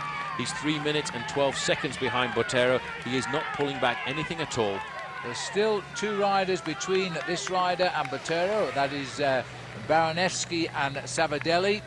Now, they've given us a time check on Baranevski, but we haven't had any word at all on the whereabouts of Savadelli. Well, I would be surprised, in fact, if Baranowski could have stayed with Savadelli, because he is a madman on the descents, and he will be taking some serious risks trying to get himself up here to the leading rider on the road, number 22, Santiago Botero. This is the group of the main contenders who today, although they did come out and fight over this 250-kilometre stage, will have to call it a truce, because nobody has proved so far that they've got the advantage, but there's still 2 very tough alpine stages to go. Well, it looks as though Lance Armstrong's group there, that's why I was hesitating, are coming back to the back wheel of Richard Veronk. So they're pulling him back in, which will leave this man now clear as a bird to win the day.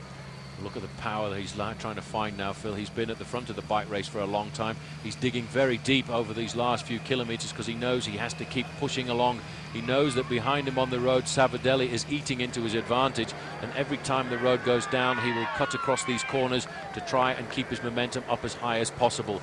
He knows also that he's only got around about 8 or 9 minutes of racing left, and then he will face the final uphill ascent to the finish line here, where there's a huge crowd awaiting him. Well, he is now a superstar if he wins this stage in the Tour de France. There's the surrender of Richard Veronk, and up comes the group containing Lance Armstrong, Santiago Batero, who's been a pro not very long indeed, and in fact he's 27 years of age. He's the only Colombian still in the Tour de France, and he's going to get them a stage win. Well, there's the juncture. There is Richard Veronk being caught. The work on the front there being done by Jens Hemder for Telecom. Interesting to point out that Jan Ullrich has 2 teammates up alongside him there. The second man in the Telecom squad there is Giuseppe Guerini. Marco Pantani now is quite happy to take a back seat and hope that he can come out and fight again on one of the next Alpine stages. This is going to go down as a superb result for Batero, there's no doubt about that. He's in his 5th season as a professional. He's only ever won a total of 5 races, and he's always been loyal to the Kelme team. A quick time check coming through there, Phil. In fact, Baranowski and Savadelli are still together, but in fact Botero has extended his lead over them. He's now 2 minutes and 37 seconds ahead of the second 2 riders on the road, and 3 minutes 15 seconds back to the Lance Armstrong group. So this man from Colombia has made an unbelievable daredevil descent. Most of his racing, Paul, looking at his record here, has always been mostly in Colombia, and the odd win, and it is the odd win, he's only got 5 in total in Spain, but now he's really found his legs here, and he's come to his first Tour de France with his finest form. No wins this year. That's about to change. There's Savadelli, the Falcon. He thought he could get across there to the leading group. On the descent, he's tried very hard indeed, but today, unfortunately for him, he's failed. He was just a little too far behind over the summit of the final climb of the day, the Cul De Var. If it had been 1 minute, I think he may well have made the junction. He may well have done, but I think he's found a man inspired in Santiago Botero. He came training here for the Tour de France a couple of months ago, and he crashed and he broke his left arm.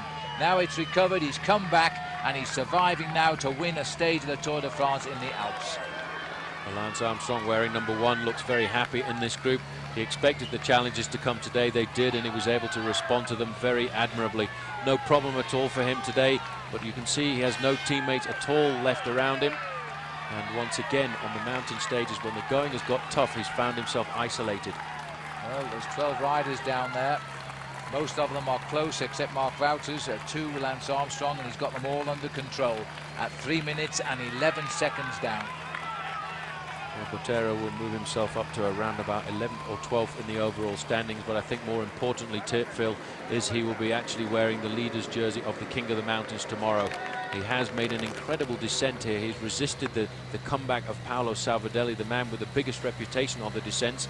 And in fact, it appears that Savadelli has been left behind by Baranowski on the descent of this climb. I think Patero will just about make the top 12 now with this performance today, and he might well, considering the fact that Mark Wouters isn't here, he might be even better than that, because Wouters losing big time today. No news at all on the British rider David Miller. We certainly haven't been told he's given up, and that in itself is a good thing. As now we drop into Briançon here for the finish. Savadelli, it should be, not Salvadelli. It's S-A-V. You often call him Salvadelli, though, as he now runs into the finish here, Patero, towards the line. Well, 2 kilometers to go, and the last 1 kilometer is slightly uphill. This is Savadelli out on the course, the man who is hoping to pull off the victory today, but he just lost a little bit too much time, Phil, on the slopes of that final climb of the day. So Batero now will shortly be starting the little climb away from the village up to the banks, high above the town, right by the old town here, the beautiful old city of Briançon, the area which was all these beautiful forts built to keep out the Italians. Well, they forgot. They should have built them in the other direction and kept out the Colombians. This is the final ascent of the day for this man. Where's number 22? He has been absolutely formidable on the slopes of the Cul De Var. He now has this final uphill drag. You can see at the top of this long straight, Phil, there is the red kite, which indicates he will have just 1,000 meters left to finish. And he's got the gap. He's got all of the gap he needs here over the race now. Savadelli might get second, but he won't get first, as this rider now, he's going to ride this on fresh air. He's ridden so well today, coming from the back of the field after obviously a plan well talked through last night amongst the Kelme camp to launch Javier Pascual Lorente on the attack on the Col d'Alos. And even though he got caught, he went again on the next climb of the Cul De Vars. This man then saw his chance, got away from the group Armstrong, caught up with the leaders, and then, as planned, after the pacemaking by Pascual Lorente on the Cul De Var, he went by himself, and he's going to win the day. I think the impressive thing about his performance, Phil, is in fact that he jumped across the gap when it was 2.5 minutes. He was in the yellow jersey group of Lance Armstrong, and there was that leading group of 7 up the road, and he rode steadily across the gap and made the junction. Used his teammate Pascual Lorente sensibly, but now you can see he's actually been at the front of the bike race for a long time, and it is really hurting. This is a real sting in the tail here in the slopes of Briançon. I think it's rather mean of the organisation not to give it points for the King of the Mountains, because this is a cruel finish here. He comes right up the bank and onto the top road before he'll cross the finishing line. He's checking on whether anybody's creeping up on him, because I think he's just about running out of gas in those legs. They're almost dead on him now, with 1,000 and a bit more meters to go to the line. But he is going to hang on, and he is going to get the win. He's threatened now.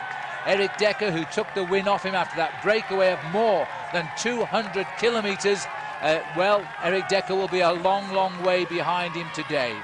Well, he's under the Flamme Rouge now, the red kite indicating 1,000 metres, and that really there is the final corner. He can see it, but he probably won't know it because the road does level off once he gets to it.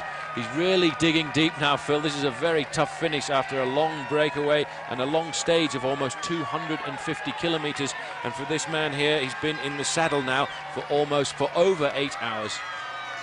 A tremendous feat in the Tour de France today for all of the riders crossing in this first day of 3 really tough days in the Alps. This is only day 1, and Santiago Botero, we really should have picked him out at the start. He's threatened to do something special, and today he didn't let us down. He's going to climb to a top 12 place in the Tour de France, and he still has a couple of days, if he's got the legs left after a ride like this, to push home his advantage again tomorrow on the Col de Galibier and on the Col de Juplin on the day 3 in the Alps of the Tour de France. What a long climb this is turning out to be. It's cruel to finish a race like this through the Alps. A massive crowd though cheering him all the way up it. Well, I tell you what, he's really suffered up this last 1.5 kilometres here in Briançon, but very shortly he will see the finishing line in front of him, and he will then be able to breathe a sigh of relief. Out on the road, the race has been unbelievable behind him, but this man really took the race by the horns and attacked when there was a group of 7 riders more than 2.5 minutes in front of him, but he timed it to perfection.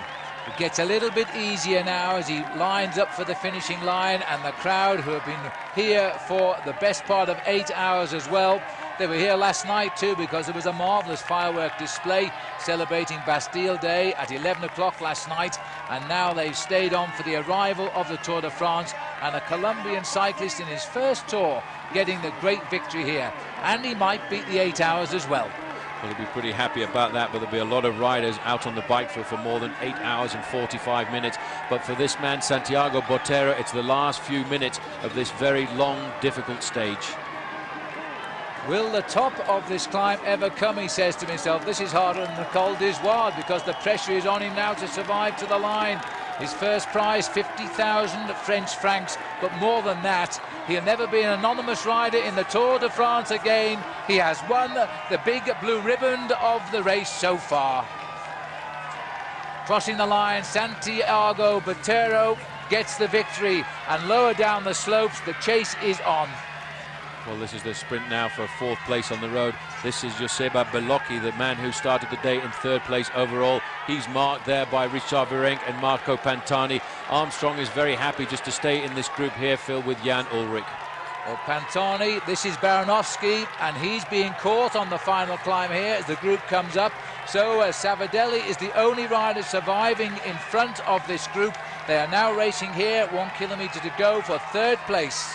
Well, Belocchi now is going to try and accelerate in a few moments' time. In fact, Savadelli should come across the finishing line for 2nd, but Armstrong has closed down the gap on this acceleration.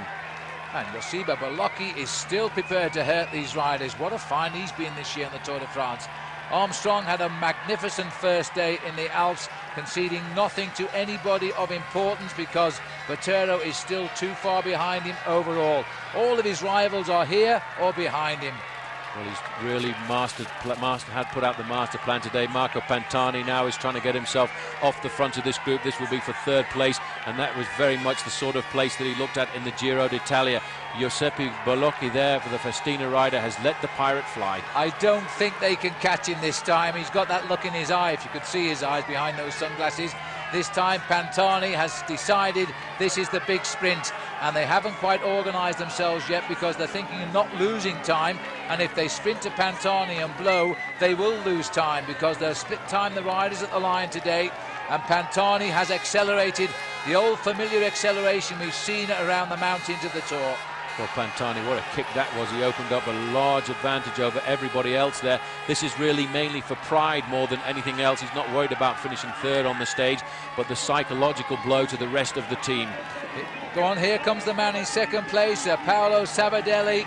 It's a good result for him today. Had a very poor Giro d'Italia in the end, having finished 2nd in that race a year ago.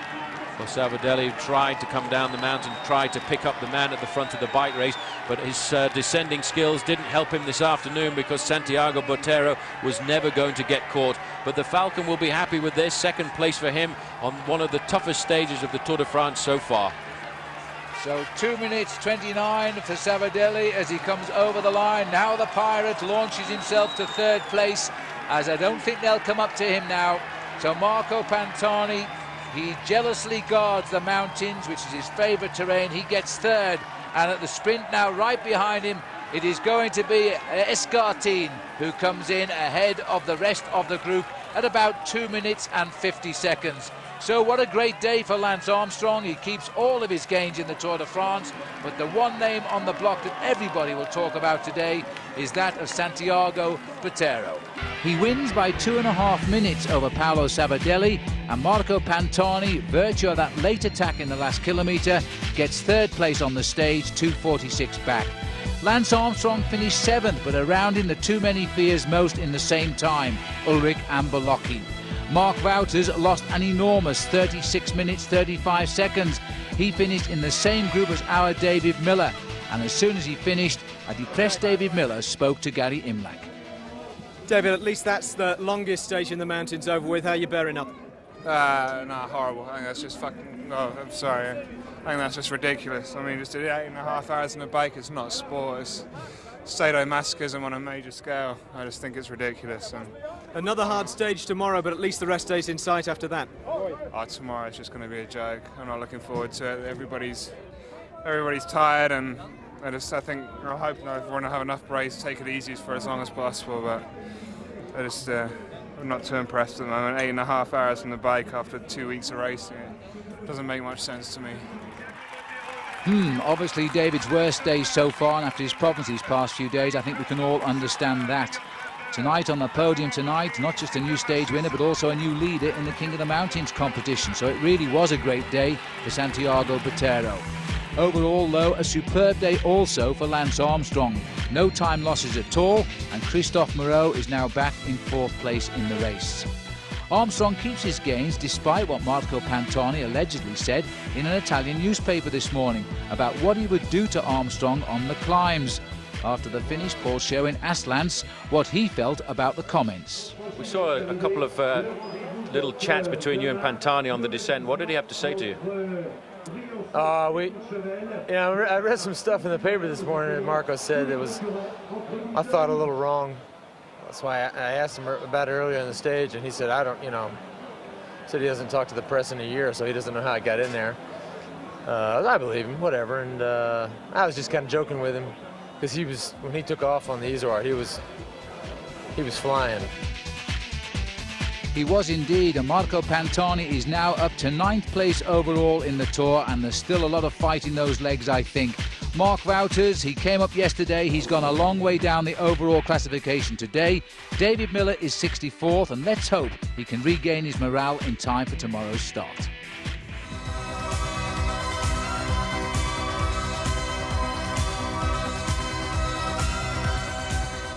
Hello again and welcome now to stage 15. The riders coming away from Briançon to here at Courchevel. Yes, the sun is shining here, but believe me, it is extremely cold. And where Gary Imlach is, well, I think it's even a tad colder. Thanks, Phil. Welcome to Ski Sunday. And just in case you'd forgotten, here's Lance Armstrong with a reminder. I mean, it's July, for Christ's sakes. It should be warm and sunny. Well, when Lance Armstrong gets up here, I think he might be tempted to revise his opinion. This is the Col du Galibier at 2,645 metres. It's the high point of this year's Tour. Somehow, though, I don't think it's going to be the high point of this stage for the riders. It's not actually snowing up here, but the snow that fell a few days ago is gusting about in the strong winds. And with the thermometer already reading -2, it's got to be closer to -10 with the wind chill factor. If the sun can burn off the cloud cover that's covering most of the mountain, things might improve. Otherwise, it's going to be a very nasty first climb of the day for the riders. 141 riders leaving Briançon today, bound for the dizzy heights again of the Alps. The new King of the Mountains is Santiago Batero, and I must say he looks very strong indeed. On the climb of the Col de Galibier, there's little action and relaxed atmosphere too. Lance Armstrong here making light with David Miller. Hey, Miller time! What's up, baby? What are you doing in the back? I'm waiting for the car, man. Oh, you are? And the weather on the climb, well, as you can see, it's better now than when Gary Imlach was up there a couple of hours earlier. And on the climb too, the riders hardly raise the pedal in anger. virtually the whole peloton snaking its way to the summit. And once they went over the top, it was Pascal Hervé looking over his shoulder here to see where Richard Veronk was, and the answer was virtually nowhere. Therefore, Pascal Hervé takes the top of the climb, followed over by the new king of the mountains, Botero, then Roberto Conte, and Richard Veronk going over in 5th place indeed. Lance Armstrong, by the way, he went over the top in 7th place. Massimiliano Lelli just passing through to the left of our picture there, as he's the Cofidis boy in the breakaway today. 2 riders have abandoned the Tour so far. The champion of the Netherlands, who won the stage into Tours, Leon van Bon, has gone. First man to go for the Dutch Rabobank team. And the rider who got up as high as 2nd overall, Fabrice Gugo, has now abandoned just a few moments ago. And he's gone from the Crédit Agricole team. So there are only 2 teams left now of the original 20 who are still full 9-man complement, and one is Lance Armstrong, the race leader's US Postal team, and the other one is the Banesto squad. And here we come now with Jose Luis Arrieta setting the pace for Banesto, but this is a strange start to the day really. All of the heads of the race have let the breakaway go again. Familiar names. Ochoa here has been a prominent rider. That was a brilliant escape. You'll always remember it on the road to Otakam, when he broke away with Nico Matan, then rode away on his own and finished as a stage winner, only just as Lance Armstrong gave him a 10-minute start on the last climb and finished 42 seconds behind him. Unbelievable, what a chase back that was, and I think everybody had their fingers crossed hoping that Ochoa would win the stage, because he certainly deserved to win the stage after such a long breakaway like that. Looking here, Phil, at the work being done at the front of this group by the Team Telecom, it makes me think that maybe in the back of his mind Jan Ullrich is thinking about the victory here, because this climb up to Courchevel is, although a very long climb at around about 22 kilometers of climbing, it's not really a very steep climb. It's only 6%, and that is the kind of climb that would really suit Jan Ullrich. Ullrich is a very strong bike rider, and I think on the steeper gradients he's very often put into difficulty. So the reason we're seeing Team Telecom come to the front now is because they want to close down the advantage on that group, which, as you can see, is coming down quite quickly now, 3 minutes 45 seconds, and maybe they are trying to set up the day for Ullrich. But looking down from the helicopter there, you see the tempo by the Telecom boys. They've really disintegrated the peloton again. There is another reasonable sized group come round, but they've already started to drop off on the first 5 kilometers of the climb, and the tempo being held by Telecom. Well, the tempo there, in fact, has blown out a man who came to the Tour de France with very high hopes. He wears number 171, and his name is Bobby Julick. Finished 3rd in the Tour de France a couple of years ago, but this year he certainly has never found or shown us the fact that he has got any kind of the form that took him to 3rd place behind Jan Ullrich and Pantani. Yeah, poor old Bobby really hasn't found his form this time, and he's had a bit of a struggle the whole way around. Now Armstrong always near the front, keeping an eye on who is doing what as he rides 4th place here. But already, Paul, he looks as though he's been isolated. Just, I think, 2 of his team members left. Well, the best 2 as well, because there in front of him you can see is Kevin Livingston, the man who's been a great partner for him on the mountain passes. And sitting on his tail there, in fact, is Tyler Hamilton.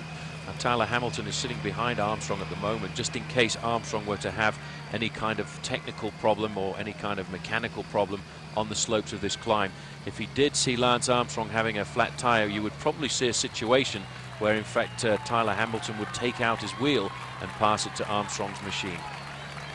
There's a Festina rider pulled off to the left of the road there, and he's gesticulated at by one of the other teams, but he's gone.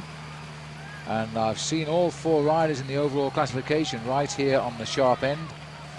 So they're marking each other very, very well indeed. Back up to the leaders now, and it looks as though Camesso is doing what Paul thought might happen, and that's lose contact with the leaders. And it's Vidal who is coming backwards with him. Well, the big pressure in a group like this, Phil. We had 8 riders together at the bottom of this climb, and the unfortunate thing for Salvatore Camesso is the fact that they were all very good climbers. I'm surprised to see Jose Angel Vidal getting dropped off the back here, but the big tempo on the front today is being done by the Banesto team, and they still have 3 riders in this leading group. So the advantage in the team prize at the moment is tilting towards Banesto, and that is why they have gone out on the attack like this to try and increase their lead. They currently lead Kelme in that competition by over 5 minutes. 6 who are left on your screen, completed by Lely. As we look at Nardello at the back, I don't think he'll be placed in too much difficulty just now. He's a pretty strong climber in a group like this. And hats off to the hard work being done by the two Telecom riders, because they're cracking this big field. Armstrong coming up, sitting on the wheel there of Kevin Livingstone. Tyler Hamilton sitting, as Paul said, right behind him. Nardello, by the way, is 15th overall. And so he's having a pretty good tour, although we haven't seen him in the breakaways too often. None of note anyway. Well, he's a very tough bike rider and a man who is always consistent. He's able to work on the mountain stages for team leaders who are looking at an overall standings, but he's also the sort of rider who will work on the flat stages for the sprinters as well. The kind of guy that any of the top teams would certainly like to have in their ranks. He has in the past finished frequently inside the top 15 at the Tour de France while working for men like Pavel Tonkov. Big effort being made by Benesto boys now, although looking at the others, they're following pretty casually. Or at least they appear to be from the rear view. You can never see the faces, that's the giveaway. But our cameras aren't allowed too often alongside the riders, because obviously they're not allowed to shield them from the wind or help them innocently enough. Now back to the chase group here of Armstrong and Pantani. Now it looks as though Zerberg's in a spot of bother now, Paul, because there goes the champion of Switzerland off the back. Well, that was not surprising, really, because he's not a great mountain climber. But in fact, the Bonjour rider, Phil, who managed to get across there, was in fact Jean-Cyril Robin. We were actually talking this morning that we hadn't even heard about him in the Tour de France this year. And here he is, popping up for the first time on one of the mountain stages. Bronze medalist in the World Championships, Robin. We haven't hardly seen him on this tour. As the race continues apace here. This looks as though it's Atienza who's got away here. And it wasn't Savadelli for Seiko, keeping the pace on, but I think he's wasting his time, because that group looks to me as though it's coming up pretty quickly. They're very rapid to be attentive today, I think, on the slopes of this climb, because I think one or two of the big names, Phil, have got plans in the back of their mind to try and get the victory. This is Arrieta going off the back of that group, which will now just be 5 riders, and the pressure on the front was really made by his own teammate Garcia Acosta. But the thing about this climb here, Phil, is it is actually very difficult just to ride along, and if you have a slight bad patch, you find yourself not able to follow the rhythm. Looking at the back of the group there, though, Lely looks pretty comfortable. Looks very cool. In fact, another acceleration coming here from the boys from Benesto. Odds are 2-1 now, with Benesto versus Kelme. We're 10 kilometers up the mountain, and they're the 5 who are left in this leading group. Behind now, Comesso, Vidal and Arrieta. Well, Ochoa is the Kelme rider in this group. He will be very happy with this situation at the moment. In fact, in the main field, we hear there's an attack from Ulrich, and Escartin is there. There will have to be a response now coming from Lance Armstrong. I felt as if Ulrich was going to try and set something up here, Phil, but I didn't expect it to be so soon. Well, he jumped straight on, so Arienza here from the Seiko team is going to find a couple of tornadoes blowing by if he doesn't jump the wheel very quickly, because this is a serious move by Escartin. Ulrich just following at this stage to see what reaction is going to come from that little pack behind. And slowly but surely, it looks as though they're being pulled back up to the group here. Armstrong's still very cool. There he is in 6th position in the yellow jersey, just sitting there, just seeing how far those riders get off the front. He has a teammate on the front there. I think, in fact, that was Tyler Hamilton who was setting the pace for US Postal Service. Armstrong looks very cool indeed at the moment, and just waiting to see if that was a dangerous move, and if it was, I expect he's still got the power to be able to leap across the gap and neutralize it. Escartin, he's like a giant spider the way he crawls all over that bicycle. Not the best of styles. He reminds me of Robert Albin, who used to be on your team, Paul, that used to ride in a similar style as that. He certainly did. A bonbon, they called him, because of the fact that when he did attack, it really was as if he was letting off fireworks and firecrackers. It was difficult to see, in fact, if Tyler Hamilton was in that group. He is still there at the moment, but I think that acceleration has cost Lance Armstrong another teammate here. As you can see, that acceleration has really blown 1 or 2 riders off the back. It actually hurt Pantani, because he's just latching back on at the end with one teammate. He was dropped by that sudden acceleration. He doesn't like those rapid accelerations. It takes him a while to get back into his rhythm, and then he comes back on. There he is at the bottom of our picture with the white headgear on, number 71. And the group with Serrano has come back together, and it looks as though that little attack has just opened up the lungs a bit, but basically all back together, and they're leaving Escartin on the front now. They don't trust him anymore. Well, Armstrong has still got his 2 teammates in there. I just got a glimpse there of Kevin Livingston riding himself onto the back of that group with Marco Pantani as well. Fairly close to the yellow jersey, just on the left-hand side there. You can see Tyler Hamilton too, the big climber from the US Postal Squad, comfortably in the group. Obviously, Jan Ullrich is very attentive today, Phil. He's used his team over the first few kilometres of this climb, and he feels that he's got the strength on these climbs now, and he's probably feeling that he will get stronger as the tour continues. But he begins the Alpine stages with a deficit of 5 minutes on Lance Armstrong. That is an awful lot to make up. Escartine keeps giving them a little bit of an acceleration, but shedding no one. Botero down there, first day in the King of the Mountains jersey for him. And here he goes. He decided it's time to have a go himself. And look, now that's how you accelerate. Well, you see, when he accelerated, a lot of those guys, they actually looked the other way and said, I don't want to be the one to go. That is how the real climbers accelerate. They bounce out of the bunch like that. And I think no chance of Jan Ullrich coming in after that one. Well, that was a real acceleration and a pure climber in full flight. He's having a wonderful Tour de France now, Santiago Botero, the champion of the Alps yesterday, and still could climb into a high finish in Paris. He's exactly 10 minutes behind Armstrong overall, and there's been no reaction from the field, because if you can put your kill in like that, nobody's going to follow. Oh, that was pretty scary. I don't think anybody wanted to try and react to that. You have to be a very special bike rider to be able to react to an acceleration like that on the slopes of a climb as steep as this one here, the Col de la Madeleine. And even his own team captain there, Fernando Escartine, thought, that is going to be very difficult to try and follow. So we've got 5 riders in the lead. Arieta, Comesso and Vidal all spread out on the mountain, and they're all looking now for this man in the red spotted jersey heading up towards them, and he's flying. Absolutely unbelievable.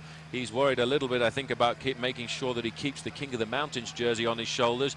He has at the moment got a 50-point advantage over his own teammate Ochoa, but Ochoa is up the road, Phil, in that leading group of 6 riders, and for the moment everybody's sitting back and just being quite content to let the pacemaking go to Team Telecom. And now it's Giuseppe Guerini on the front, Ullrich in second place, and I think somewhat surprised by that violent acceleration by Botero.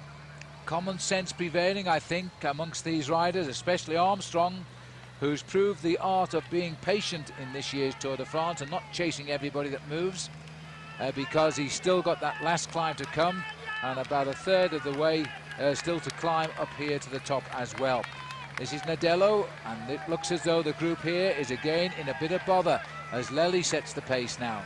Well, Lely sets the pace, and he's looking very comfortable on the slopes here of the Col de la Madeleine. They've got to go right the way up there to the sky. You can see the man who's been left behind again, a Banesto rider, Garcia Acosta, has been dropped from this group now, leaving the group at the front of the bike race to be just 4 riders strong. Jimenez in the white jersey there now, responding to the acceleration of Lely. Ochoa is the Kelme rider, and Nardello, I think, riding a very good stage today, and he's the kind of rider who could pop up with a surprise win on a mountainous stage like this, because a few years ago he actually won a mountaintop finish of a stage of the Tour of Spain. Plenty of support waiting for him on Courchevel as Lely looks over his shoulder now, and he's going to keep the pace on for the moment. That is Jimenez tucked in behind him, has the likeness of the great climber and the great rider indeed, Miguel Indurain, whose birthday it is today, as we go back to Guerini, winner of Alpe d'Huez last year, setting the pace for the winner of the Tour de France a couple of years ago, Jan Ullrich. Armstrong just watching everybody and doing nothing. Ominous, I wonder. But he did say a couple of days ago that on the attacks on the Col de l'Aubisque in the Pyrenees, he had to sit back and be very patient indeed. He wanted to go after the climbers when they attacked, but he thought that he should not do that. Again, the attacks coming from Once Serrano. Marcos Serrano once again going off the front. But you know, he isn't going to pull back that attack by Santiago Botero very quickly. He hasn't gone clear as fast, that's for sure, and I don't think they'll chase him either just yet, because he's not a threat. He's a long way down in the overall rankings, but there you can see a rider who is coming back. That's a Kelme rider who I think earlier on was in the leading group of riders, so that is Vidal probably, who has been dropped by the leading group of 8, and shortly he will be back in the group of the yellow jersey of Lance Armstrong. First one back then, Vidal. We've got Garcia da Costa, Arieta, Comesso still up the road, and Botero, of course, who's trying to join them, and judging by the last time we saw him, he can't be far away from them. Well, he ripped across that gap. You know, he's halfway across the gap at the moment, and the big major contenders are very content, I think, Phil, just to keep an eye on each other. Nobody could respond to that sort of acceleration except maybe a super Marco Pantani. I don't think Marco Pantani is actually super today, because those last couple of accelerations had him actually slipping to the back of the group. Little tete-a-tete in this group of 25 between Guerini and Ulrich. While Escartin's dropped back into the third rank now, and Armstrong obscured for the moment, covered by the Festina riders around him there. They've got no big effort being made here now, and we've run out of cameras because there are so many riders spread on the mountainside. We can't get one on top of Batero just now, but we'll pick him up shortly and see what sort of progress he's making. I would be quite interested to see Paul, because he must be closing in pretty quickly on the leading group of 4. Very quickly, the Cofidis rider on the far side is Roland Meyer, and the Festina rider you can see just on the front of the main group there with the bandage on his arm, in fact, is Belocchi. He's been complaining over the last couple of days of a slight tendinitis in his wrist, and that's why he's got that plastered up for the moment. The other Festina rider there is Christophe Moreau, currently the best Frenchman in the rankings, in 4th place, and a position he's going to have to battle out with Richard Veronk. So as we see Vidal going back into the group, another attack being launched, and it looks as though it'll again be the Seiko man. And he tries again, Atienza. A lot of these little flurries are going uncontested, Phil. The reason is that the big challengers for the overall win at the Tour de France after 3 weeks are watching each other very closely. They're not too worried about these lesser riders who are leaping off the front at the moment, because they feel certain that these attacks will be pulled back into the fold later. This time the acceleration has come once again from Escartin, but all it's doing really is pulling back that attack of Atienza, and I feel very certain and confident that Jan Ullrich will try something towards the summit of this climb, because he's very much present at the front of the group. I'm really mystified as to why, though, Escartin keeps doing these flurries of useless attacks, quite honestly. All he's doing is causing a reaction to chase down his own teammates. Well, he was not wanting to stay with the Kelme squad during the winter months. He felt after his performances over the last couple of years that somebody would snap him up for a $1 million contract, and at the end of the day nobody really wanted to sign him up. They thought maybe he was past it, and he ended up remaining with the team that he'd been with for several years. This is the leading group up the road. This is led all of the time here by Lelli, Massimiliano Lelli, 124 from the Cofidis team. An excellent rider, a man who's been very consistent throughout his career with a few great wins here and there, and they seem now, Phil, at the front have settled down to a fairly sensible pace-making. Botero, by the way, was born in Colombia, in Medellin, as he gets towards this a couple more of the Banesto riders who were in the group earlier on. This is Garcia Acosta he's catching here, and Arrieta, and they're going to try and accelerate to stay with him. But when he does put down the hammer a bit more rapidly, they're going to have a hard time. Well, gosh, here we got the Kelme all of a sudden are getting numerical advantage here, because Banesto had 3 men in the break and they've dropped a couple. They've still got one up there in Jimenez, and Ochoa is up there, and if Batero shakes off these two, then the team race takes on yet another appearance. Well, it's going to be a major battle over the next few days between Banesto and Kelme, and certainly nobody can decide just for the moment who is going to get the advantage in that big fight. But as I was saying, that climber there, Botero, he's actually from Medellin in Colombia, and he spends most of his season living in Santa Pola in España.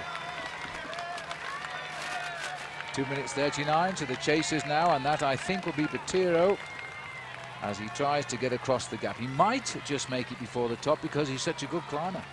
Well, we saw him climbing very well yesterday, and also descending well as well.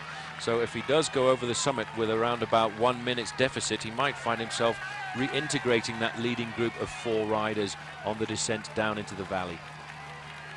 Well, they've been climbing now for about 12 kilometers on the climb, Paul, so I guess that puts them still about 6 or 7 kilometers to climb, a long way. An awful long way to the summit of this climb. Garcia Acosta is the Banesto rider, hanging on to the Botero train at the moment, and Arrieta now finding himself just left to his own devices and riding at his own tempo.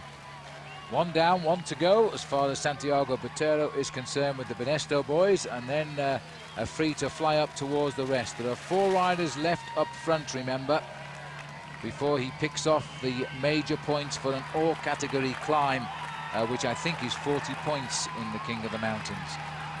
And now there's a little, I thought he was going to grab onto the motorbike there, but he's just taking a drink. Without the gap, he's already halved it, Phil. 143 to the leading group of 4. This man certainly has proved to be a great climber in the Tour de France this year. Salvatore Camessa, the man who started the actions on today's breakaways, is being caught by the yellow jersey group, the group of Lance Armstrong and Jan Ullrich. But for him, he'll be pretty happy that he's fairly close to the summit of the Col de la Madeleine and not having too much to worry about today about getting himself eliminated. The comparative comfort of riding in the group. But for how long for Salvatore? His plan was to get a nice march on the big mountain and then be with them over the top. He's not too far away from the top, but he's going to have to hang on for a while yet, because Guerini, who's had his ups and downs to say the least in this year's Tour de France, 1 minute he's off the back, next minute he's setting the tempo for Jan Ullrich.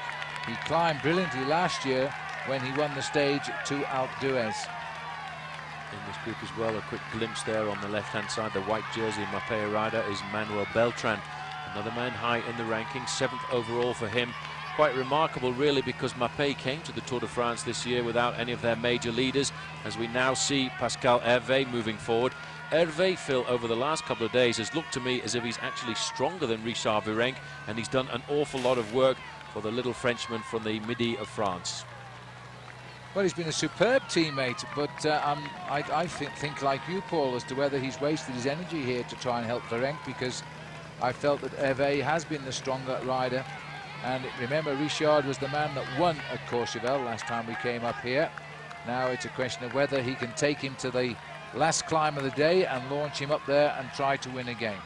Well, it would actually be more sensible, because of the form that Hervé has got at the moment, for him to ride his own race and try and get himself the victory here, as they pick up rider after rider moving their way up the climb. They're catching there Serrano, who we'd forgotten had attacked a little earlier on, so he is also now back in the fold in the group of all the major contenders. I can't see that anybody is actually missing from this group at the moment. They all riders from the top 11 places in the overall standings are present in this group. About 1.5 minutes the gap back to Botero from the leaders, and Garcia da Costa still hanging on to him as we go back to the leaders, being led by the 2 Polti riders, an Italian team with these 2 Frenchmen spearheading the charge today. And the French crowd, and not all French, there's plenty of nationalities on the slopes of the Madeleine today, politely applauding as the riders go by. I think the biggest newcomers to the Tour de France as spectators really have been the Germans. Since the arrival of Jan Ullrich on the scene, there's been an awful lot more camping cars from the other side of the Alps in Germany coming down here to watch the bike race and take part. And in fact, the Germans getting unbelievable viewing figures for their Tour de France coverage, with around about 5.5 million people watching the Tour de France every day. Well, that's absolutely tremendous. Probably comes to them in daylight hours though, Paul. Hervé is really a tough bike rider here. You know, 1 or 2 riders here today, Phil, thinking about the victory of the stage seriously, because the fact that Hervé has come to the front with Veronk on his wheel here makes me realize that they too now are trying to set themselves up for a stage victory. But this acceleration really has blown this group to pieces now. Jan Ullrich is still fairly close to the front. Armstrong is pretty comfortable in there as well, accelerating up into 4th position. But you know, I do think we will see a lot more riders going off the back, and there you can see one of the Festina riders in difficulty, and I wonder if that's Bilocchi, and also the pink jersey of the Pirate just clambering back onto the boat. He just lassoed the ship there, I think, because it was about to sail without him. But he's back on the tail, and I must say again, Pascal Hervé is showing us some fine strength on the mountains here. There is the Pirate. And whatever you say about him, Paul, he is a rider who actually tries very hard. That looks like Heras. Roberto Heras is also tagged on to the back. The Kelme, again, bringing their man who's lying 6th overall in the Tour onto the tail of this group, which is now becoming very select indeed. But I was saying about Pantani, Paul, he has suffered like he's never suffered before in the mountains, because he keeps reminding himself, I think, that he is Marco Pantani. Absolutely. He said looking at the accelerations of Armstrong on the slopes of Haute-Cam, it brought him back down to earth. It made him realize that you do have to suffer to be a top professional cyclist. I think in the past he was able to accelerate on many occasions in the mountains without putting himself into difficulty. But we've seen him in this year's Tour de France really suffer to stay in contact on a terrain which normally was his own. Well, certainly Hervé has thinned them out a little bit now, and there's Pantani adrift again. He's just, they didn't really recover from that acceleration. He needs to settle in and try again. Another man going off the back there as well is Belocchi as well. He's been put into difficulty too. This group now is just down to 7, 8 riders there, and it's all because of the work being done on the front by Pascal Hervé. Jan Ullrich and Lance Armstrong, first and second in the overall standings, are very comfortably there, but the man who started the day in third, the big revelation of the Tour de France so far, Joseba Belocchi, well, he's been left behind.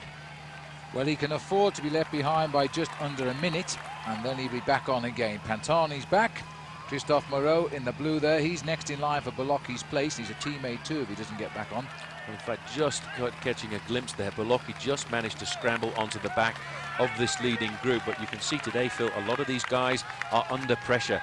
Pascal Hervé on the front is doing a magnificent job there. In fact, he's actually eating into the advantage of Santiago Botero as well, who's still pointed at 1.5 minutes from the leading group of 4, but they're only now 2.5 minutes back to this group of Ullrich and Armstrong. Superb riding here by Hervé. There he is, concentrating and stamping on those pedals. Veronk giving no indication of how he's feeling. It's pretty cool at the minute. Way down behind, you can see the slopes of the Madeleine as we continue now to head up towards the summit. No further news at the moment on the progress of Batero. We think he is still riding with the Spanish rider Garcia da Costa, and he is closing in, but he hasn't caught up with the leaders yet. There you can see Belocchi just on the right-hand side next to Marco Pantani there. He managed to recover from that acceleration there and pull himself back into this group.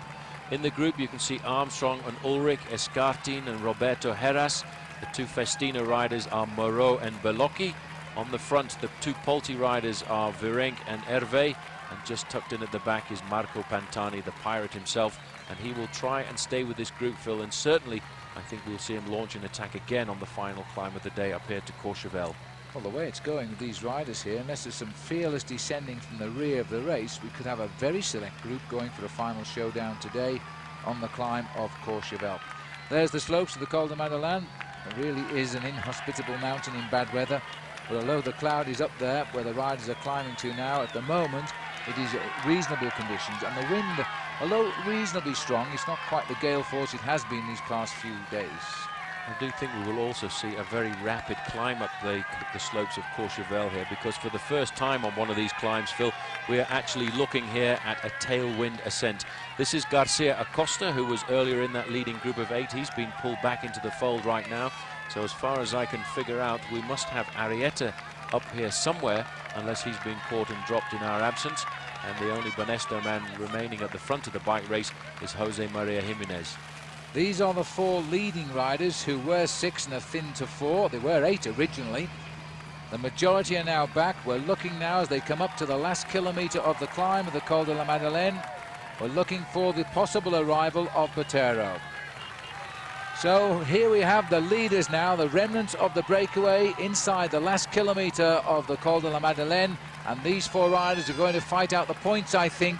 Trying to get on terms with them is the king of the mountains, Santiago Batero. He's still about a minute behind as these 4 riders come up to the summit.